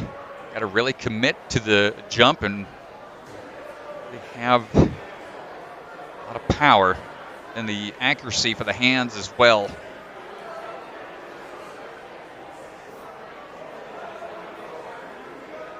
Commit to the leap here. Nicely done. Good job. My goodness, that was close. Here we go. Get out of there. Makes it through. And here we go now for the tough upper body obstacle. The spike in difficulty here is pretty intense. Go from a few tricky technique style transitionary obstacles, but now we're on to more of a upper body gauntlet here with these tiny ledges. You can see the women do have the pegs in here, and I think part of the reason is that I think in the long term, as you get deeper, the women's course is a little bit pumpier than the men's course. The men have a pretty technical obstacle towards the end. The women have a much more pumpy burnout style obstacle towards the end. So trying to manage that in the course design early on. Nice job there by Jen, able to transition from the pegs, not having to go on to the cliffhangers anymore to make it her transition to that ring for the dismount. Let's check that ring swing tech on the gotta go. Does he go straight to it and wants to throw right away? Just to get a feel for it potentially, but bounce right back. Do need a decent bounce off of the trampoline. See if she wants to go to the cone this time. Oh, she went for the cone, and I think that's maybe why she didn't go for the cone in the first place. It is high up. The ring is a little bit lower. So if you're not as comfortable on trampolines, the ring is definitely more enticing. She goes for it again. Tough break there. That's going to do it for Jen. Jennifer Sanders done. Not quite able to dial in the gotta go sky hook.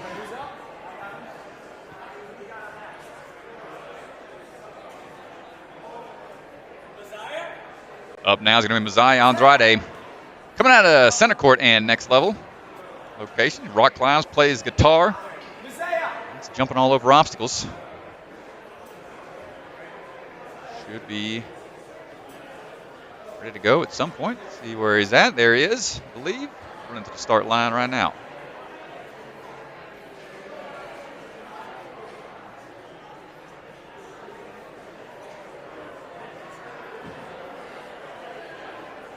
Mazeiah was on season 2 of American Ninja Warrior Jr. Trains alongside Mr. Joe Capo. Season, what did you say? Season 2 of American Ninja Warrior Jr. Oh, junior. Junior, My yeah. bad. Junior? He's a junior? He Look is at this currently, man. Look at this man. he's not even 18, my friend. I thought you. he's almost 18. That's insane. What are they feeding these kids out there at center Seriously, court? this guy is bigger and stronger than I will ever be. Not even 18 years old yet. Making some power moves coming out of the mountaintop. And needs to confirm on what he can latch onto here.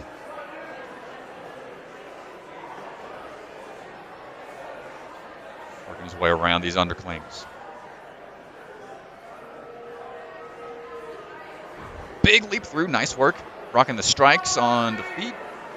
Another parkour-esque shoe that's been popular in the ninja community. Yeah, strike movement's definitely getting more popular. Starting to see athletes go away from the Zantes just because they're impossible to find anymore. Yeah, discontinued Zantes, only able to find those via like thrift stores and people that have been hoarding them for years. Not easy to find. Overpriced on eBay nowadays. Guilty as one of those hoarders. I There have you like go. 4 pairs in my closet. Get them when you can. Never Well, used. these bogeys, no problem here. Mazeiah looking strong. Going for that last hold and peg. Or the dismount, quick twist of the hips to help with the swing through on the landing. Nicely done. Now into the gotta go right away. Big power move here going into that cone for the transition. Calms it down. Chokes up a little bit more on the cone to help with the steadying of the swing. You can see him trying to make sure those hips are lined up before the throw across. No problem. And looking really strong here. And going to be a scary fall on the diamond dash. Again, you can see the foot landed just early. And the eye line. Got to watch those eye lines here. Don't look up too soon.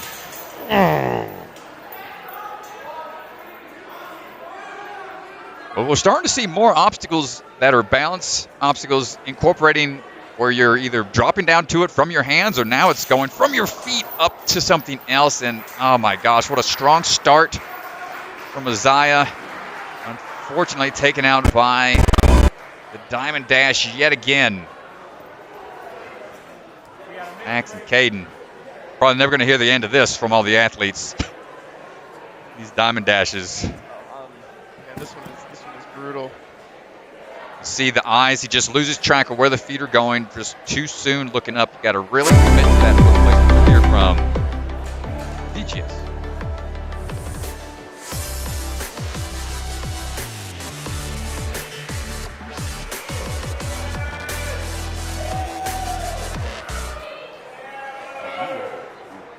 Extremely sweaty hands, not knowing where to step on agility, being unlucky on special delivery, or being absolute trash at double dip. Then Bucket of Chalk is the right chalk for you. Side effects may include extremely grippy hands, even after washing them.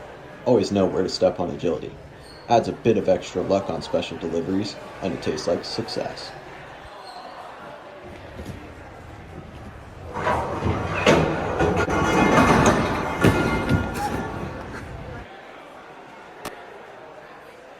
And back down to the floor. Huge thank you to all of our sponsors. We'll hear from a few more throughout the day. On the start line right now, getting chalked up, rocking the SpaceX t-shirt, Mr. Jake Mcclintock. Another athlete here out of Ninja Intensity. He's been competing over 10 years now for various sports, but 5 years of gymnastics, 5 years of ninja, working his way up mountain. Caden, no problem. Feeling comfortable on these transitions. Working his way through 15 and a half years old. Passion for space flight, hence the SpaceX t-shirt. Well, as an aerospace engineer, master's major myself, Wait, really? I definitely respect the SpaceX t-shirt. Oh, didn't know that. I do have a degree in aerospace engineering.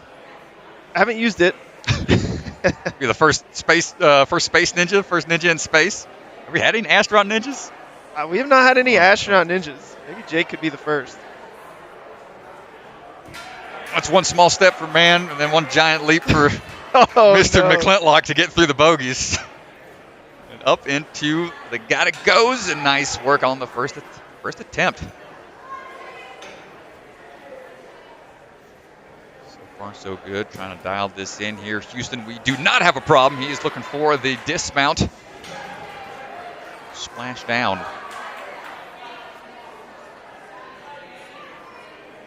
All right, Keep an eye on that foot. come on, let's turn off gravity for a little bit so we can fly on through. Nicely done. Perfect. I mean, that was textbook.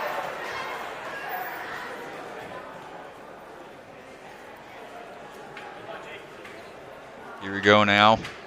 Used to, not quite able to get first grab on the Samurai.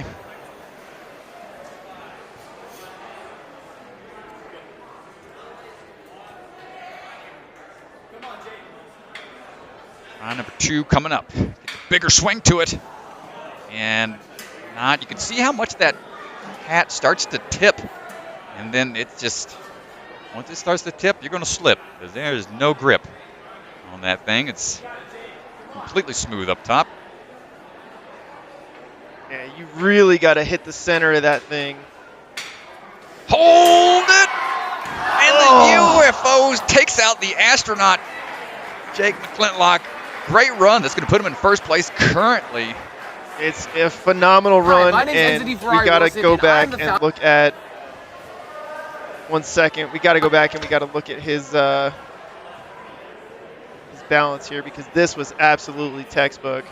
Oh, yeah, he eyed that landing really 2 feet. well. 2 feet on the last one, and it was perfect.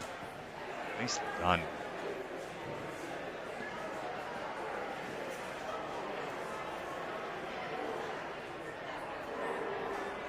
Another athlete coming out of Obstacle Academy is going to be Ellis Rothke. Got to be 15 years old. Really enjoys these style courses. Any kind of course that's incorporating a lot of different skill sets. Says he enjoys the hybrid courses of the Ninja Sport Network, Ninja Sport Championship courses. Ellis chalking up.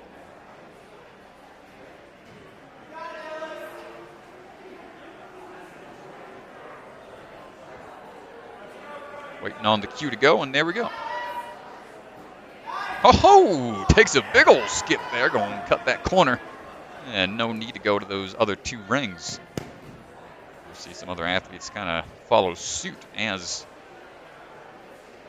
things start to progress throughout the day. More and more corners are going to be cut. Ellis finds a big shortcut there. Making some good transitions through the underclings.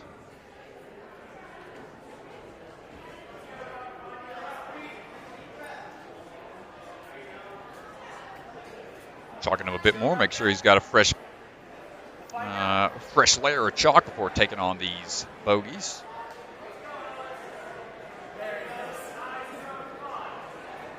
And big reach across, but not able to hold on for the transition down. Going to have to try again after that reset time counts down to 0.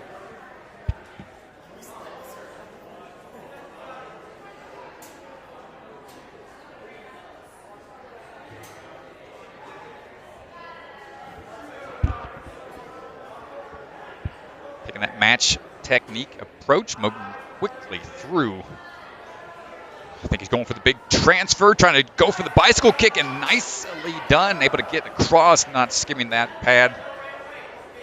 Able to get through it.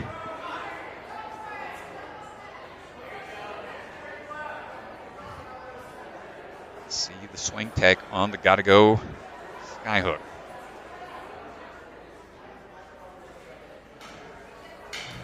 First attempt, not quite there.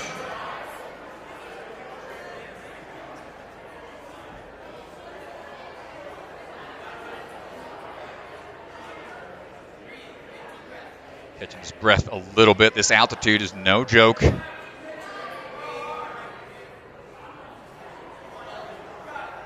One from a dead stop on the trampoline for the jump up, and that one's going to work out a little bit better for him, and goes for a skip.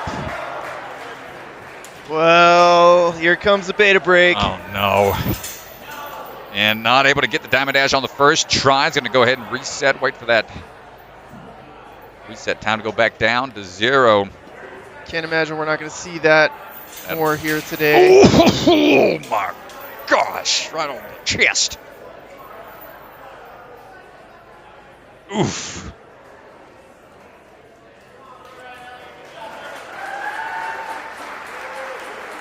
And that going to do it, I think. Make sure he's all right. Yeah, won't be checking on him a bit.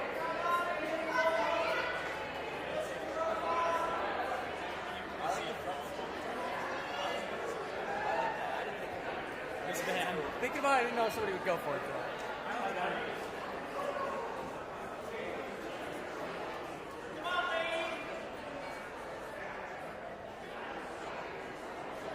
All right. Up now is going to be Sadie Berger. Sadie coming out of Obstacle Academy. 13 years old. First time she competed was out of the Obstacle Academy earlier in the season. And got full clear on the burnout. She is the only female athlete this season with a burnout clear. So pushing through here, hopefully we'll see her make it into the final so we can possibly see the burnout clear. But got to get there first.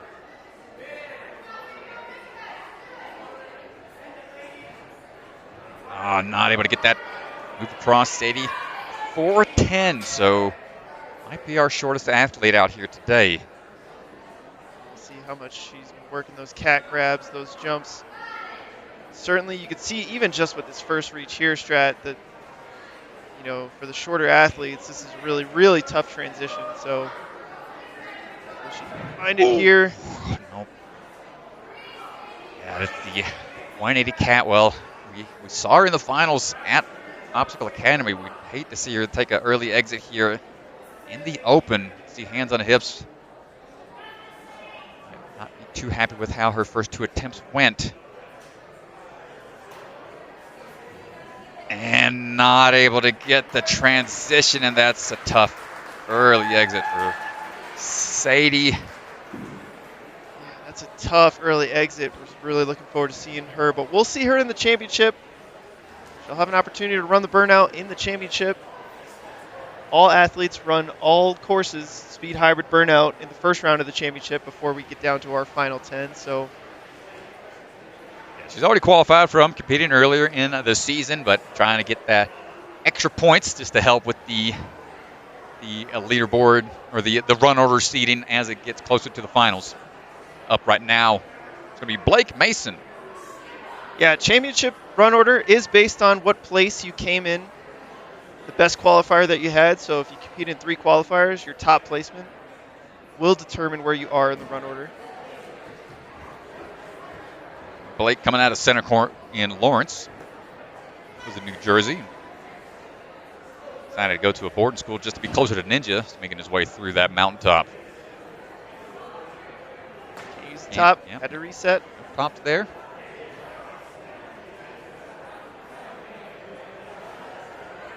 I definitely like the reset rule there because, you know, it'd be so unfortunate to have to see a DQ in that situation. So it's good. The judge is right there. He sees it. Take a step back. Reset. Yeah, fix it before you make too many moves. Tap down on that one transition across, so it had to restart.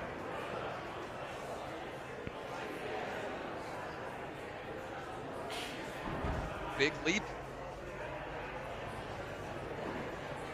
Put up that time. They trying to get that swing through. Says goal for today is try to make it into the finals. This is a tough course. Have goals here. He's lining up for the bogeys. And I think the biggest thing, especially with that early fail, is not to panic. We've certainly seen athletes make the top 10 after taking an early fall, so really just got to keep your composure. Ooh, good adjustment there. See the ops with the early dismount. Nice. Peg, make it a little easier. Go for that peg.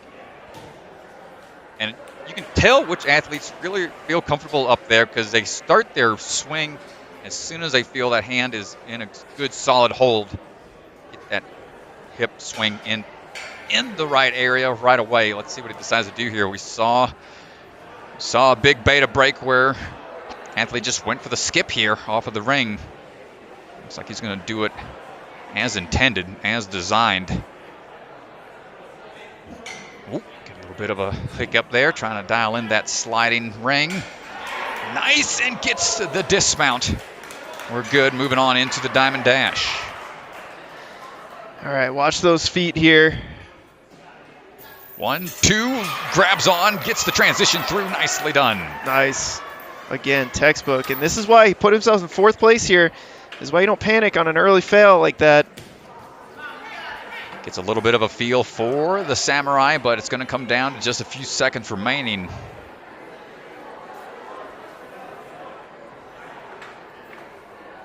And let's see if we can latch on to the Samurai hold, and not quite. That one is not easy to grab on to.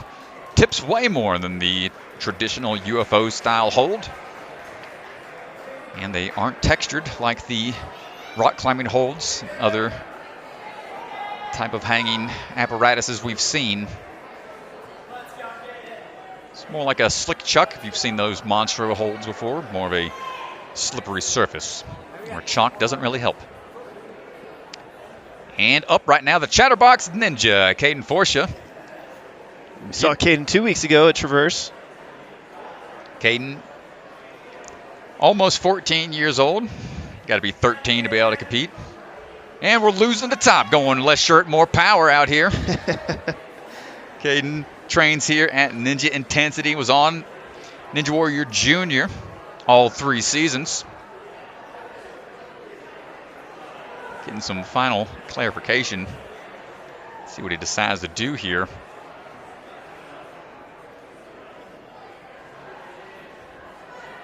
It's too cold here in Colorado to go shirtless in these ninja comps. Kaden not letting that slow him down. Let's see how he decides to attack these tough underclings.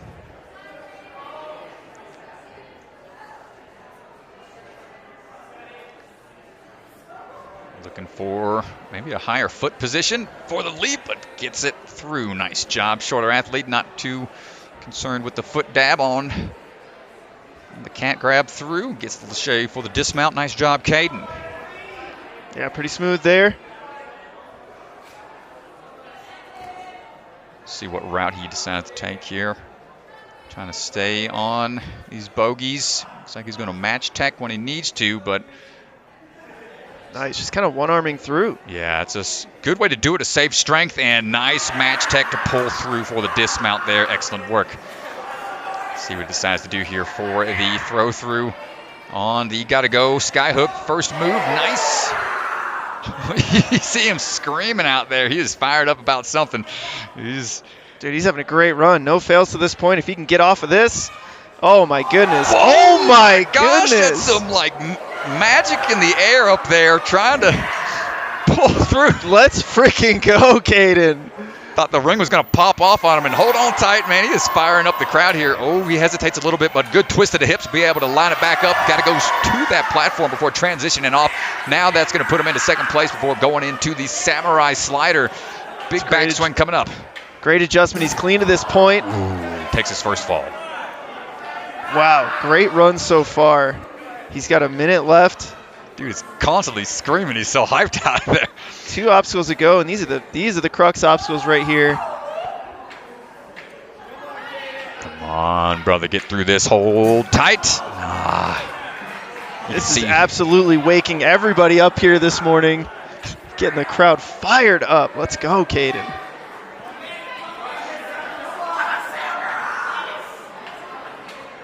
Third and final attempt here, and not able to get the good handhold on the Samurai, but great run. You can see how happy he is with that performance there. Absolutely hyped. Intense. We got to take a look. Let's see if this, look at this ring almost slide off, and he was able to pull it somehow. It was like a Donkey Kong double jump after taking a somersault roll. Well, the ring actually does slide off. You can see how low the ring dips down below his head. What in the world? Look at how low it dips down. He's still somehow able to manage it. Holy cow. This is witchcraft. This man. That was impressive. That was awesome. Great run there by the Chatterbox Ninja. Up next, another Obstacle Academy. Inge Schmidt. Obstacle Academy is out here in full force here today. Trains under Hunter and the other Obstacle Academy athletes.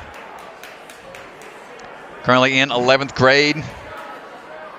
Just focusing on school and just trying her best out here on the course right now. Transitioning through these underclings. 5'7" might try for the stem across here, thinking about it. But decides to go for the turn and leap across, keeping the feet up. Nice job. Yeah, I like that strategy. You don't have to deal with the 180 turn, and it's lets you eye up your catch a little easier. And on to these tiny ledges. Keeping the feet on the start platform a little bit just to help with the transition through. Going to take some of the pressure off of the hands. Oh, nice rotation of the shoulders there. Uh-oh, but takes the peg out. Got to be careful. Yeah, she kind of had her hand over the top of that peg. Ooh, fingers popping off the ledges here quickly. Not able to get that transition. Gonna have to reset.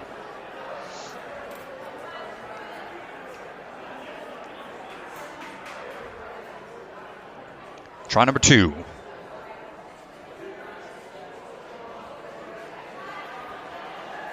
See, decides to drop down, take out some of those cliffs.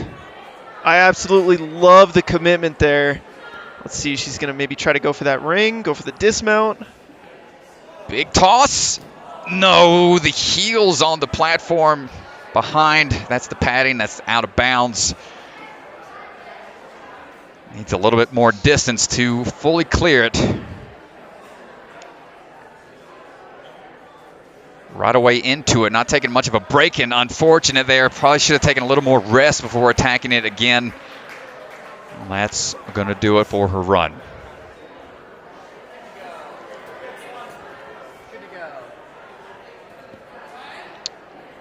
All right, next athlete on the course right now is going to be Brian Beckstrand, coming out of the Grip Ninja, the Beckstrand family. Always travels in a pack. A lot of strong athletes. Brian on the move.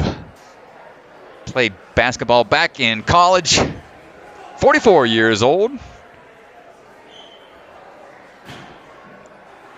got his sons out here competing today alongside him. Kai and Luke. And they all three got the call to be on American Ninja Warrior this season, so that'll be a great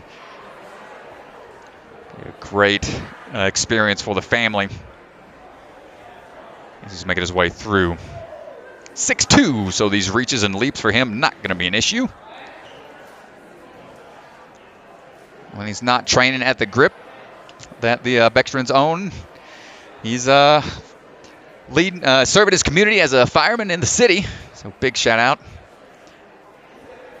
Anybody in those positions out there, trying to keep us safe.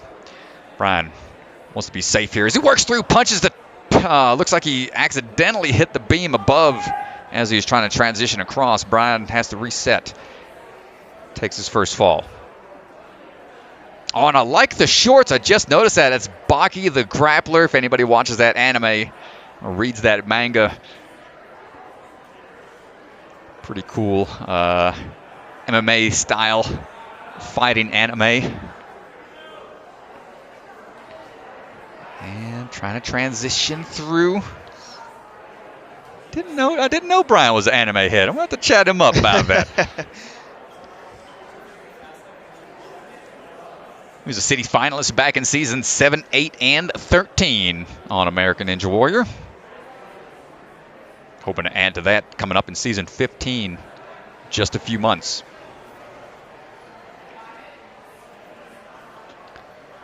Third and final attempt here.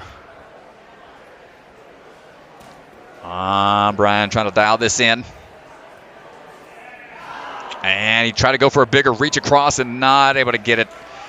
Tough break for him. It's going to do it for his run there.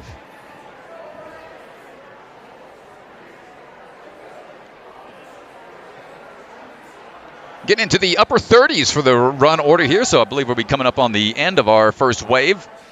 Our 90 athletes split in two. Should be around 45 athletes in the first wave, I believe. On the course right now is Brett Strong on the move. This is his first Ninja Sport Championship competition, and he is making some quick moves here. Athlete out of Rock Solid Warrior. Two-time American Ninja Warrior competitor. He's got the Mega Wall twice. He's been to American Ninja Warrior Finals in Las Vegas one time. Champion out there at Rock Solid Skills Company. He's moving very smoothly thus far. See how his grip looks on these tiny ledges. Yeah, Brett's always fun to watch. He's looking pretty calm out there, look calm and composed. Even making faces to the crowd. You can tell he's having a good time out there when you're relaxed and you can stay in the moment and just enjoy it. Nice transition through on that first skyhook as he gets ready for that next gotta go. A little twist up with the wrist, my goodness. And he is all right, moves right back to the start platform. Swan telling him to take a second. Got to make sure he's counting down for the reset time.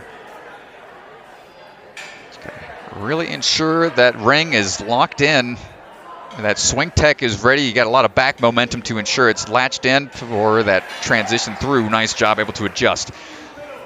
Takes a quick second to...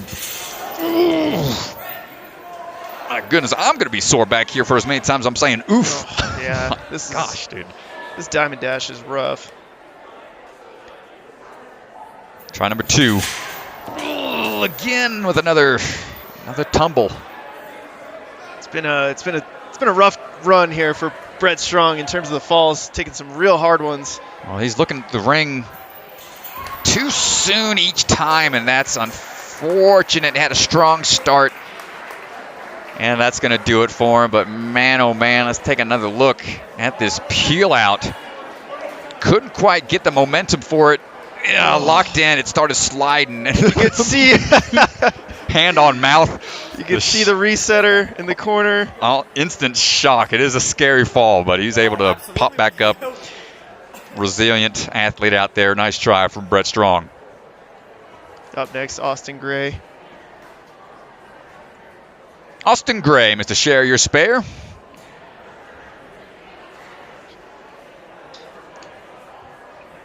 Competed on American Ninja Warrior several seasons. Got 7 years of experience.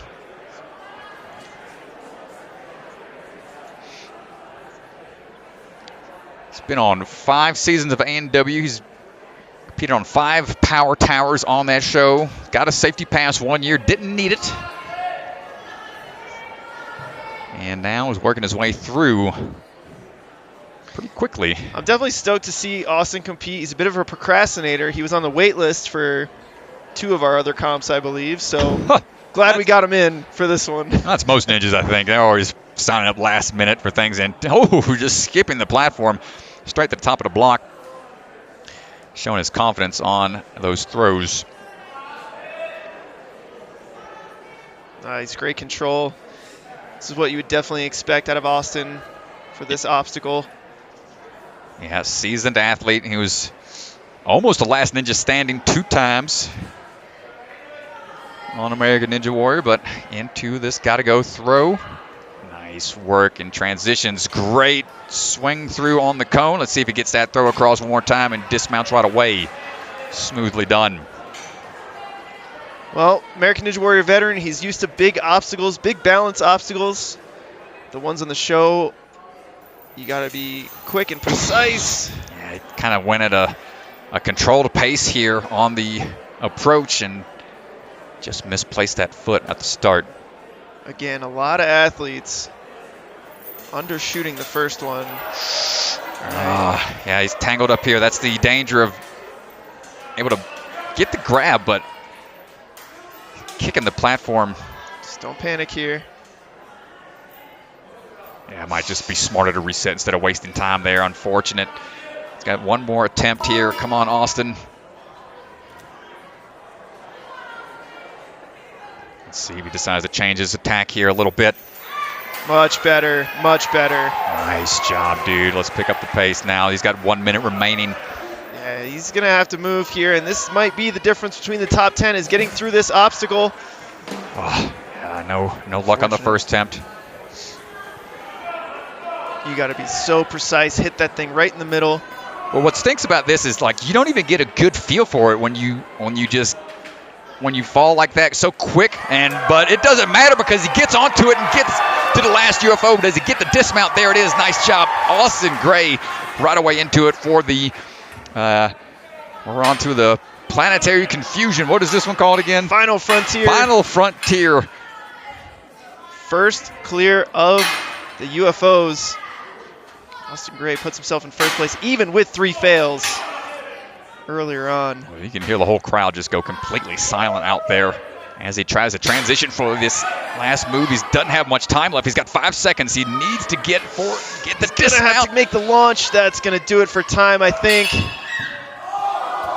Not and sure. It's not gonna do it. Ran out of time. Oh no! So close for a clear there. But what a run! And let's check. Sorry, folks. I gotta get this Trying queued to up. find the slider of the Samurai. Excellent grab there. Hopping down just right away through those UFOs. Takes that extra backswing for the dismount. First one through that Samurai slider. Great run from Austin Gray. We're going to take a quick commercial break, and we will be right back. Hi, my name's Enzo D. Ferrari Wilson, and I am the founder of the ocean conservation organization Ocean Needs Everyone, and we are proud to be a sponsor for Ninja Sport Championship Season 2.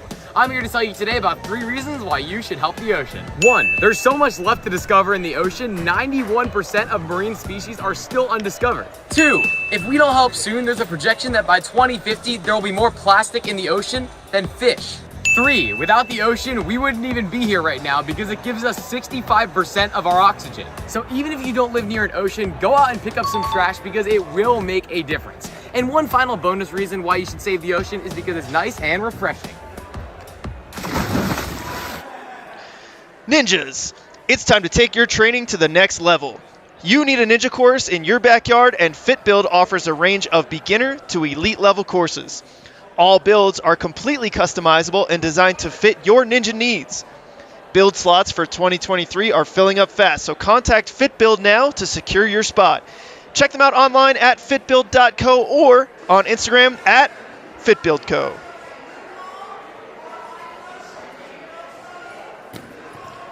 And here's one more look at Austin Gray. First clear so far on the UFO obstacle. Congratulations. Here at Role Model Soft. And back down to the floor where we are ready to go with our next runner.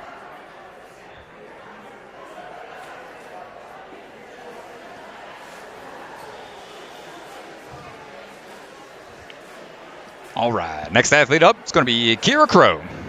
Kyra, Ninja Intensity athlete. Has been to the UNAA World Finals, got third place there. Trains alongside the other Ninja Intensity athletes. John Malls, their coach. Big fan of the speed style courses.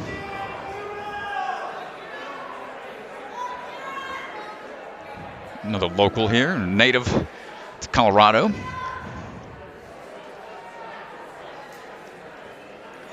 Just a handful of runners remain in this first wave. Appreciate everybody hanging out with us in the live stream and the chat. Y'all have been providing a lot of support for these athletes.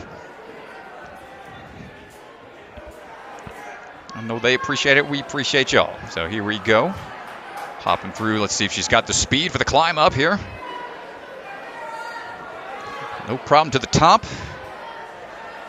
Careful on the transition down. Big leap across. Nice work. And here we go with the underclings. And we're down to our final 5 runners here, Strat, for the first wave. Yeah, unfortunate foot dab for Kyra there. We're gonna have to reset. Yeah, final 5 runners, then we'll be taking a little bit of a breather before coming back for wave 2. Oh, trying the stem approach. And gets it that time, decided to go for the leap. Ooh, foot slipped almost. Almost loses track of the footing, but able to commit to the landing. Nicely done.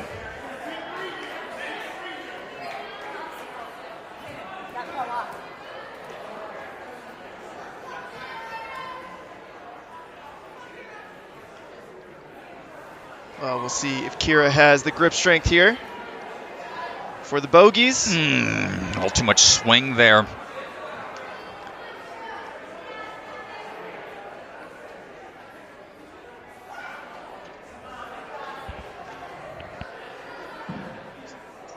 And we're working our way through, trying to chalk up a little bit more. And here we go. You can see the pinky already popping off. Just not much room up there for those. Nice, gets hands. to the peg. Like we said, I believe there's a big cliffhanger and a small cliffhanger. The big one's about 1 1/4 inches. Small one's about 3/4 of an inch. So oof, those tendons got to be screaming right now.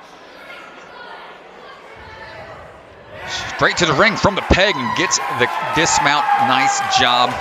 Nice, that's going to be huge. Puts her into 6th place so far. Here we go now for the ring. What does he do here? Goes to the cone. Nice work. Nice, and this is where you got to be really precise. Make sure that ring doesn't come out. Oh, no. Yeah, it's such a tough transition. The cone's there to help try to get a good adjustment. But you got to really put a lot more pressure, almost like a lock-off on the cone. Goes with 2 hands on. Because it's higher up, it's really tough to put the pressure, pull through onto it. It's like a lock-off, and you can see feeling the shoulder a little bit. I think the ring slipped out on her, and she wasn't really expecting it. You can see grabbing at that shoulder a little bit. Up next, Connor Galvin, the lucky recipient of a new half a tooth. If you saw on his Instagram, he was training for American Ninja Warrior. He took an obstacle to the face and posted a chipped tooth. Ouch. Go check out his Instagram post because it was pretty gnarly. Ouch, man. That's no fun. But you'll be happy to know that the chipped tooth was repaired. His beautiful smile is still intact. That's good. Hey. Oh, I think we're might be taking a break on the floor. I don't know if I think there was a.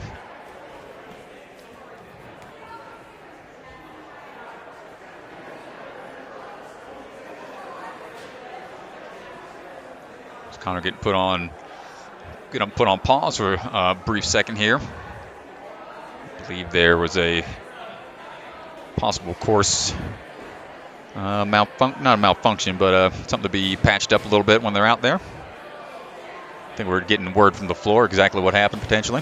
Well, it sounds like we got about a minute strat, so we're going to go to a quick image for our sponsors. We want to just shout out all of our sponsors.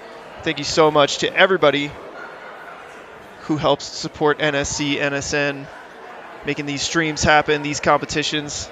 Yeah, we're round out our Season 2 final qualifier here, getting ready for the big grand finale. Coming up at Rock Solid.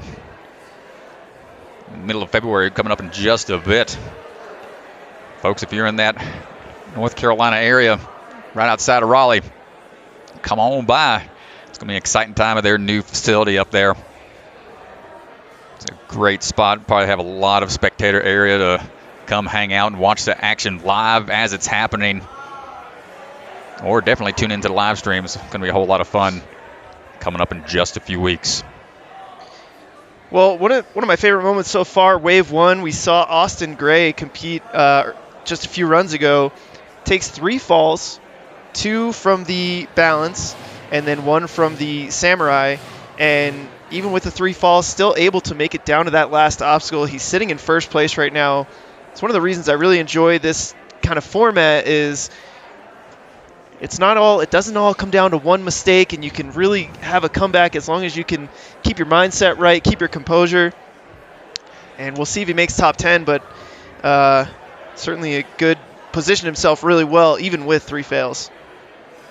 Yeah, the traditional one-and-done style courses, they have their place, the things like American Ninja Warrior and, of course, Sasuke, the original obstacle show that every old school ninja is a fan of anyway. I'm not sure if these young bloods keep up with the new shows that are being produced over there, but yeah, one and done, it's brutal. And for the sport to grow, I think the rule sets have to adapt and change over time, and that's something that we're seeing more and more leagues try to tweak things and change things up, and it's good to see. So we're going to go back down to the floor where I believe Connor Galvin is standing by, and he will be our next runner. I see a couple, Jay Lewis in the chat, Jesse LeBrec. Let us know. What do you guys think of this course? Too easy, too hard? Yeah, Wish you were here. Give some feedback, folks. We got ninjas. Appreciate y'all hanging out in the chat, watching these courses, getting some ideas for possible obstacle designs yourselves, and get you put together. Connor Galvin making his way through Mount Caden into the underclings. 3-time American Ninja Warrior competitor. 10-time American Ninja Warrior top tester. So he's been on the course a lot behind the scenes. Sometimes those testers, man, they get way more experience than the athletes that are on the actual show because they have so much more time on those obstacles. Unfortunately, in season 13, I had a lot of opportunity to test. Got to hang out with Connor and Joe Capo, and man, when Adam Sheldon, the producer, needs something, Connor is one of the names that he is going to all the time. It's like go-to man right there. The dude is clutch in testing, I'll tell you that. Nice throw across right into the cone grab. Let's see if he gets this transition lined up just right. Big kick forward, but the pullback, unfortunate. Pops right off. Unexpected. Let's go to try again.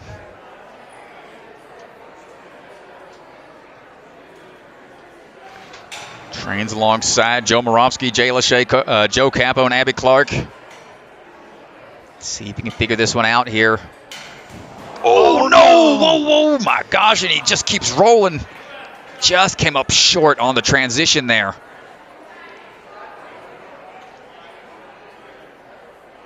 Come on, lock it in. Third and final attempt. Consistent on the first throw, but the second one's been causing him issues. Gets it on his third and final attempt now, moving into the Diamond Dash with just under a minute to go. Lining up 1, 2. Oh my gosh, tumbles down, steps up, gonna have to try again. Yeah, a tough fall there. And a lot of these athletes, you see it over and over again, they're just coming up short on that second step. You really got to overshoot, get a little further than that red tape line. There it is. Nice job. You can see with the eye line if you're just looking up too soon. But does he figure this out? No, got to reset. My gosh, that is heartbreaking. Come on, Connor. I mean, if he can get through this and then hit the UFO on the first attempt, I mean, even with 4 fails, it's not out of the question. Oh, come on, brother. Let's keep moving it through. It's really going to come down to this right here. He's got 10 seconds. He's going to have to shoot through this quickly. Oh, fingers on, but it just slides him right off of there. And that's going to do it for Connor. Unfortunate falls on the gotta go sky hooks and the diamond dashes. This, yeah, you could see just short. Ugh. Gosh, you know, that's just so shocking as an athlete because you're expecting there to be some kind of feedback from when you're about to jump, and it just, there's nothing there. Next thing you know, you're falling. And up next, Andrew Pickert out of Ultimate Ninjas Naperville in Chicago area. One of my students. Very excited to see this run. He performed extremely well at Libertyville. Oop, no tops there. Got called on it, but able to adjust. Good awareness before having to be dinged down on one of those 3 misses. Yep, and you just got to reset. Making his way up and through. Nice throw through and into the bogeys we go. We'll see how he does on these tiny cliffhangers. He's got good grip strength. Well, he says he wants to be a professional golfer, so he definitely doesn't want a bogey here. wants to get a hole in one and see if we can get it in one. On the transitions up and out. On par. Nicely done. Nicely done. First attempt there. Gets the toss across up to the cone. See if you can hit this on the first try. Well, trying to dial in that swing. Wants to get it lined up and tosses through and gets the dismount right away. Excellent job. DeGange is getting excited over here, standing up in his seat. Wants his student here to do well on the diamond dash. 1, 2. Oh my gosh, dude. He's okay. Oh. Again, just getting that foot just a little shy. He's got to over-exaggerate, get it past that red line. Yeah, if they hit that tape line just too shallow, it's going to send him falling again. My gosh, stone cold stunner on the chin. He's got to get a little further. He's coming up too short on that second step. Yeah, he's trying to, you can see the look on his face, just trying to figure it out. Just needs to be a little bit further. 1, 2, pull through. Let's go, commit to it. Let's go. Still down to just a minute remaining. We got to get onto the samurai slider here. Does it get it in 1? Big swing to it. Hold on tight to the sides. Down to the first UFO. He's going to take a back swing. Another grab and bottoms out, I think. Oh. No, hands on head. Unfortunate fall there. You get through the crux of the obstacle only to bottom out on the third UFO. That's heartbreaking. He's got time, though. He's got time. Let's see if he can hit this now on this attempt. Swinging up to it. Holds on again. A little far forward on that UFO. Is going to have to adjust on the backside. It's down to less than 30 seconds. Twisting a little bit. Get out of there, Andrew. Come on, he's a little circular. Get on out of there. Let's go. That UFO trying to abduct that wind from him, but second place, we're good to go. Up into. He's only got 10 seconds. He's really going to have to move here, but he's put himself into second place. Final frontier. Ooh. Oh, no. That's just a little slip there. Great run. Another one, 3 fails, but still gets down to the last obstacle. Wow. Puts himself into second place. Exciting run to see there. Nice job, Andrew Pickert.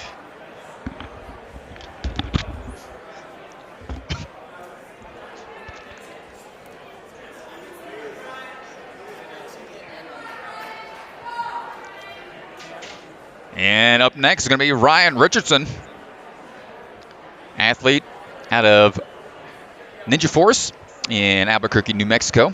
Currently a sophomore in high school, aspiring to be a chess player, and enjoys a lot of different sports out there. And fun fact about him in his bio, he put he loves lettuce. He's got a lettuce shirt, and he's said he's trying to make a pair of matching lettuce pants. So let us see how he does on his run. So come on, Mr. Richardson, let's see what we got. 15 and a half years old. Got a reset there. Don't want to grab that top by accident. And transitioning for the leap across. Nice job. Competed way back on season 1 of American Ninja Warrior Jr. Got 3rd place in the UNAA finals back in 2019 and 2022 for the 15U divisions. Just working his way through these bogeys.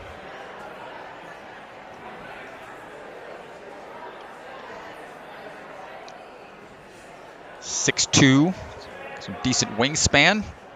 Staying locked off a little bit. It's going to limit the swing, and it's going to limit the amount of pendulum that you can build up before trying to transition to a higher obstacle, and that's going to cause them to have to reset.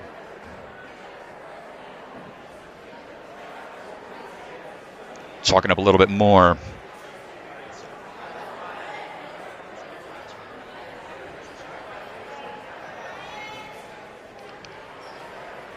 Here we go. Back on the bogeys.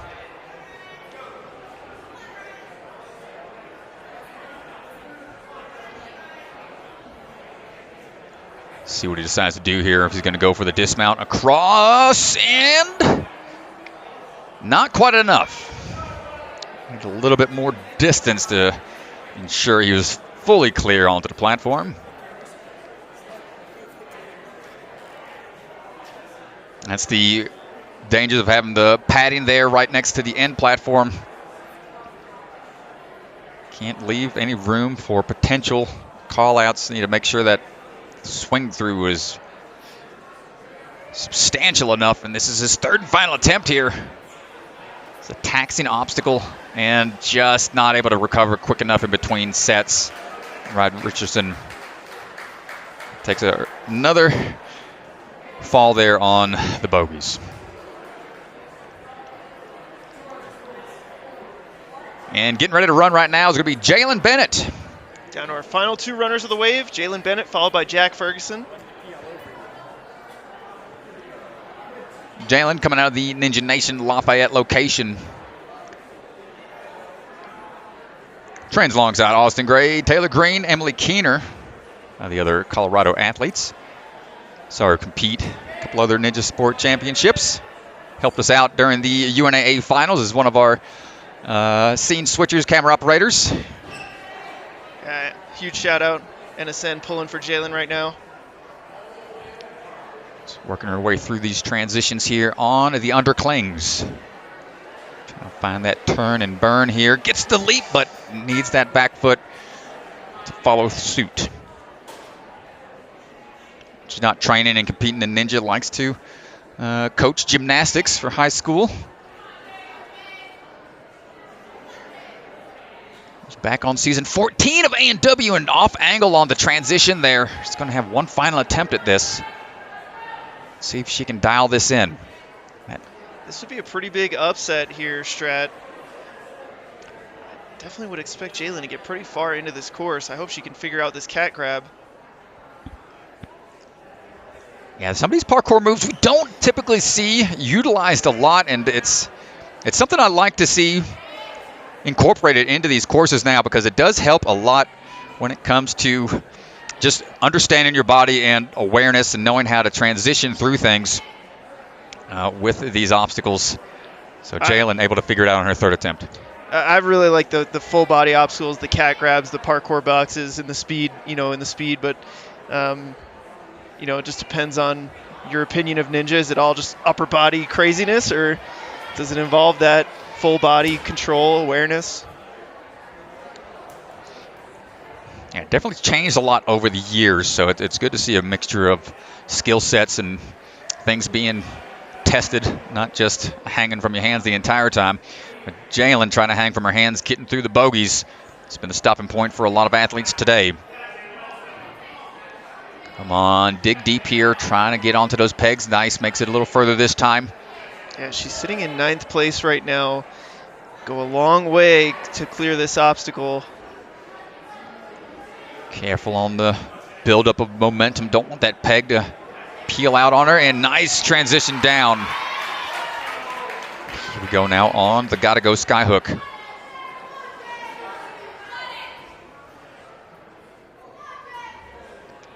Big leap up to the cone. Can we dial this in and commit to the toss across? This is a tough move here. Throw is just off angle a little bit. She dinged off to the side. Almost gets it, but coming up on short time. Gonna try to commit to that cone grab one more time and gets it. And unofficial time in the bottom right, but it's pretty close to what we got out on the floor, and that's gonna do it for Jalen Bennett. Had some early falls on the transitions with the underclings. It's her overall time, but she fought through it. We'll see how that position stands throughout the rest of the day. I believe last runner of the wave is going to be Jack Ferguson out there on the platform getting ready to run. Jack mostly trains on his own. Self-taught ninja. Trains in his basement and backyard courses. And his friend's got a barn set up as well. And now working his way through. Going to take that early skip we saw. Nicely done there. Yeah, makes a quick move and is sliding down the mountaintop. Hopping down through into the underclings. 15 years old, really enjoys the speed style courses.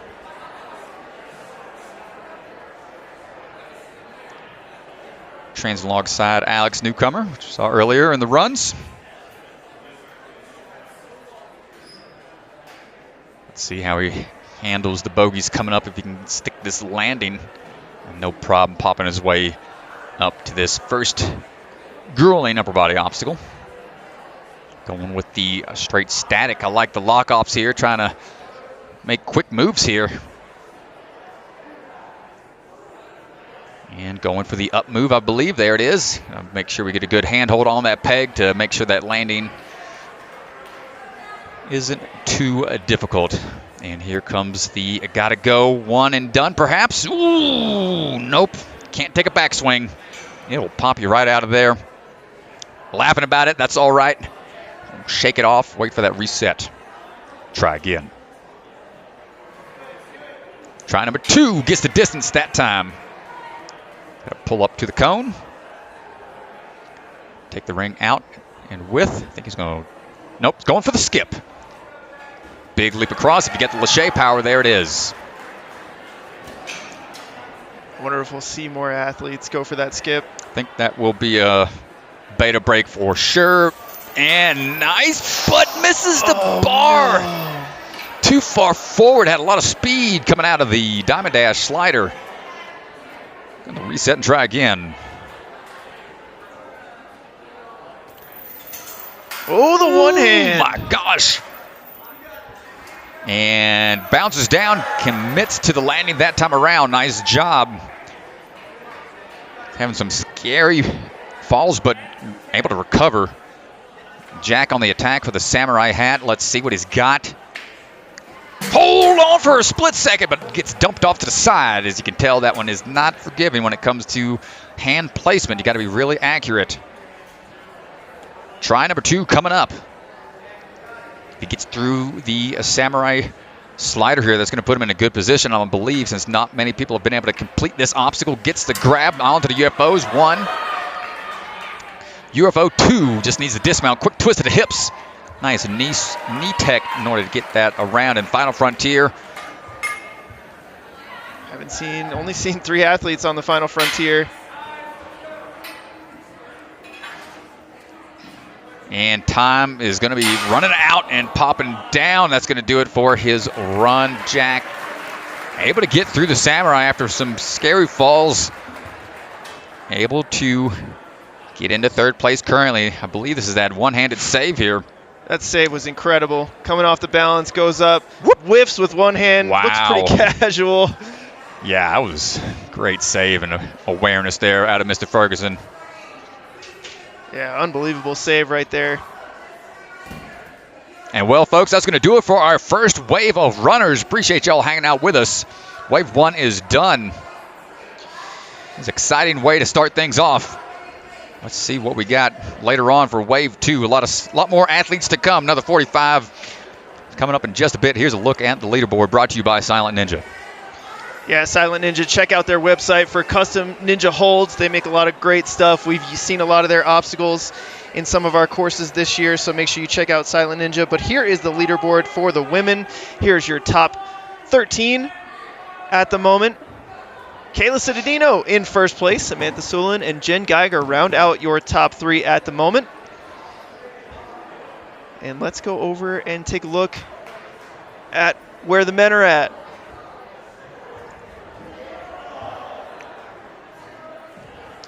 Austin Gray, Andrew Pickert, Jack Ferguson, your top 3 coming out of Wave 1. Yeah, Here is a look. Making it to that final frontiers, put them in a good position to be in that top 10. Let's see how it stacks up in the rest of the day. A lot more action coming y'all's way. And for Wave 1 for Ninja Sport Network, that is going to do it. We will be back very shortly. They are doing rules right now. And our first runner is supposed to go off at about 12:30 for the next wave. Could be a little bit of a delay there because rules are starting about 7 minutes late, so I'd probably look at 12:45. But we're going to close down this stream, reload our YouTube page, and the new stream will be up very shortly, and we'll put a countdown timer on for an accurate estimate. Stay with us all day. Our top 10 men, top 10 women will take on the finals later today. Last chance qualifier. This is it for Season 2. If you're looking to get into the championship, today is the day. And we're going to take a quick word from our sponsors and check out our Wave 2 coming up shortly.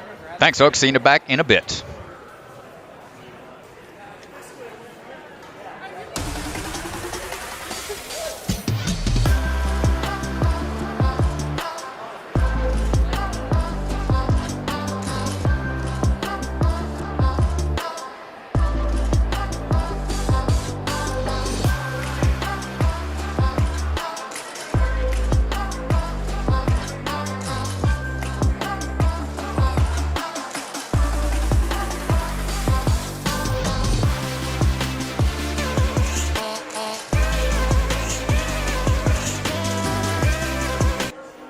Ninja Sport Championship is brought to you by Role Model Software. They craft custom software tailored to fit your business needs, and they're also the makers of Ninja Master and Lightning CAD. Silent Ninja, check out their website for exclusive ninja holds and ninja training equipment. Celebra Family Restaurants, supporters of the Ronald McDonald House, helping families and children in need. Consider donating today. Biaggi Bros, a full-service logistics company with 3PL and supply chain solutions with warehouses and truck terminals scattered across the U.S. League of Ninja Warriors, check out their website for exclusive ninja collectibles. Ocean Needs Everyone, the nonprofit organization dedicated to helping save our oceans. And Bucket of Chalk, our official chalk sponsor. Reach into the bucket and grab some chalk today. At Roll One, we believe software development should be learned like any other craft. In our Craftsmanship Academy, cohorts of apprentices participate in hands-on immersion that leads to long-term mentorship. All of this under the supervision of experienced software craftsmen.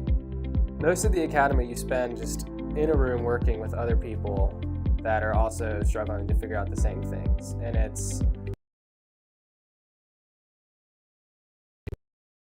actually much faster that way because they figure things out when you don't know them and you help them figure the things out that you figured out. One of the phases of the academy is shadowing phase, where you get to work under a mentor and take all of the practical skills you're learning and apply them directly to a real project. Working in the academy taught me to write business-ready software in a way that I could take my experiences and translate them to the real world. And I could see the results, and I could see people using the software and the utility and the value that it provides. If the Craftsmanship Academy sounds like a fit, I'd encourage you to reach out.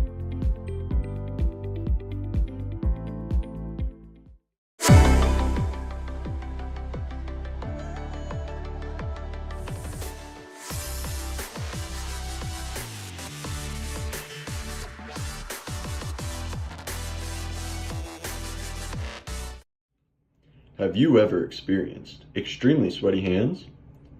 Not knowing where to step on agility? Being unlucky on special delivery? or being absolute trash at Double Dipper. Then Bucket of Chalk is the right chalk for you. Side effects may include extremely grippy hands, even after washing them. Always know where to step on agility. Adds a bit of extra luck on special deliveries, and it tastes like success.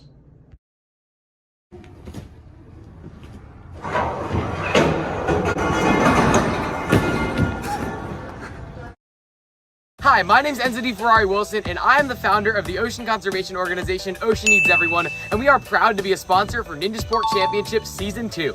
I'm here to tell you today about 3 reasons why you should help the ocean. 1. There's so much left to discover in the ocean, 91% of marine species are still undiscovered. 2. If we don't help soon, there's a projection that by 2050, there will be more plastic in the ocean than fish. 3. Without the ocean, we wouldn't even be here right now because it gives us 65% of our oxygen. So even if you don't live near an ocean, go out and pick up some trash because it will make a difference. And one final bonus reason why you should save the ocean is because it's nice and refreshing. Here at Role Model Software, we value our partnerships with our clients. Listen as Dr. Eric Freeman talks about our partnership with Cultivate Leadership Institute. CLI was trying to find which software company we want to partner with. We talked with a number of different ones, but the thing that made Role Model stand out was the connection that we had with them. So if you're trying to figure out how do I select the right company for us, you need to make sure that you don't just do that digitally. It's not just an email, it's not just a Zoom call. You need to make sure that you get face-to-face with these individuals to make sure that your mission and your vision align so that you're creating the product that you want to create. And Role Model has the ability to do that. They're very personal, they care about your product, they care about you personally, and they want to help deliver the product that you need. If you're curious if Role Model could be the right fit to partner with you, reach out to us today. We'd love to talk to you.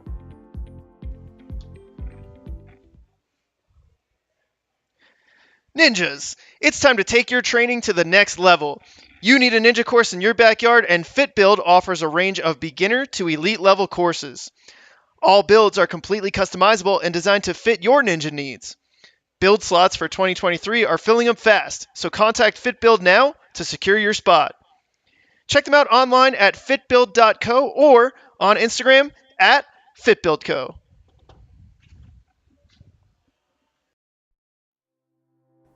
One of our long-term partners, Safa, designs and manufactures fall safety protection systems.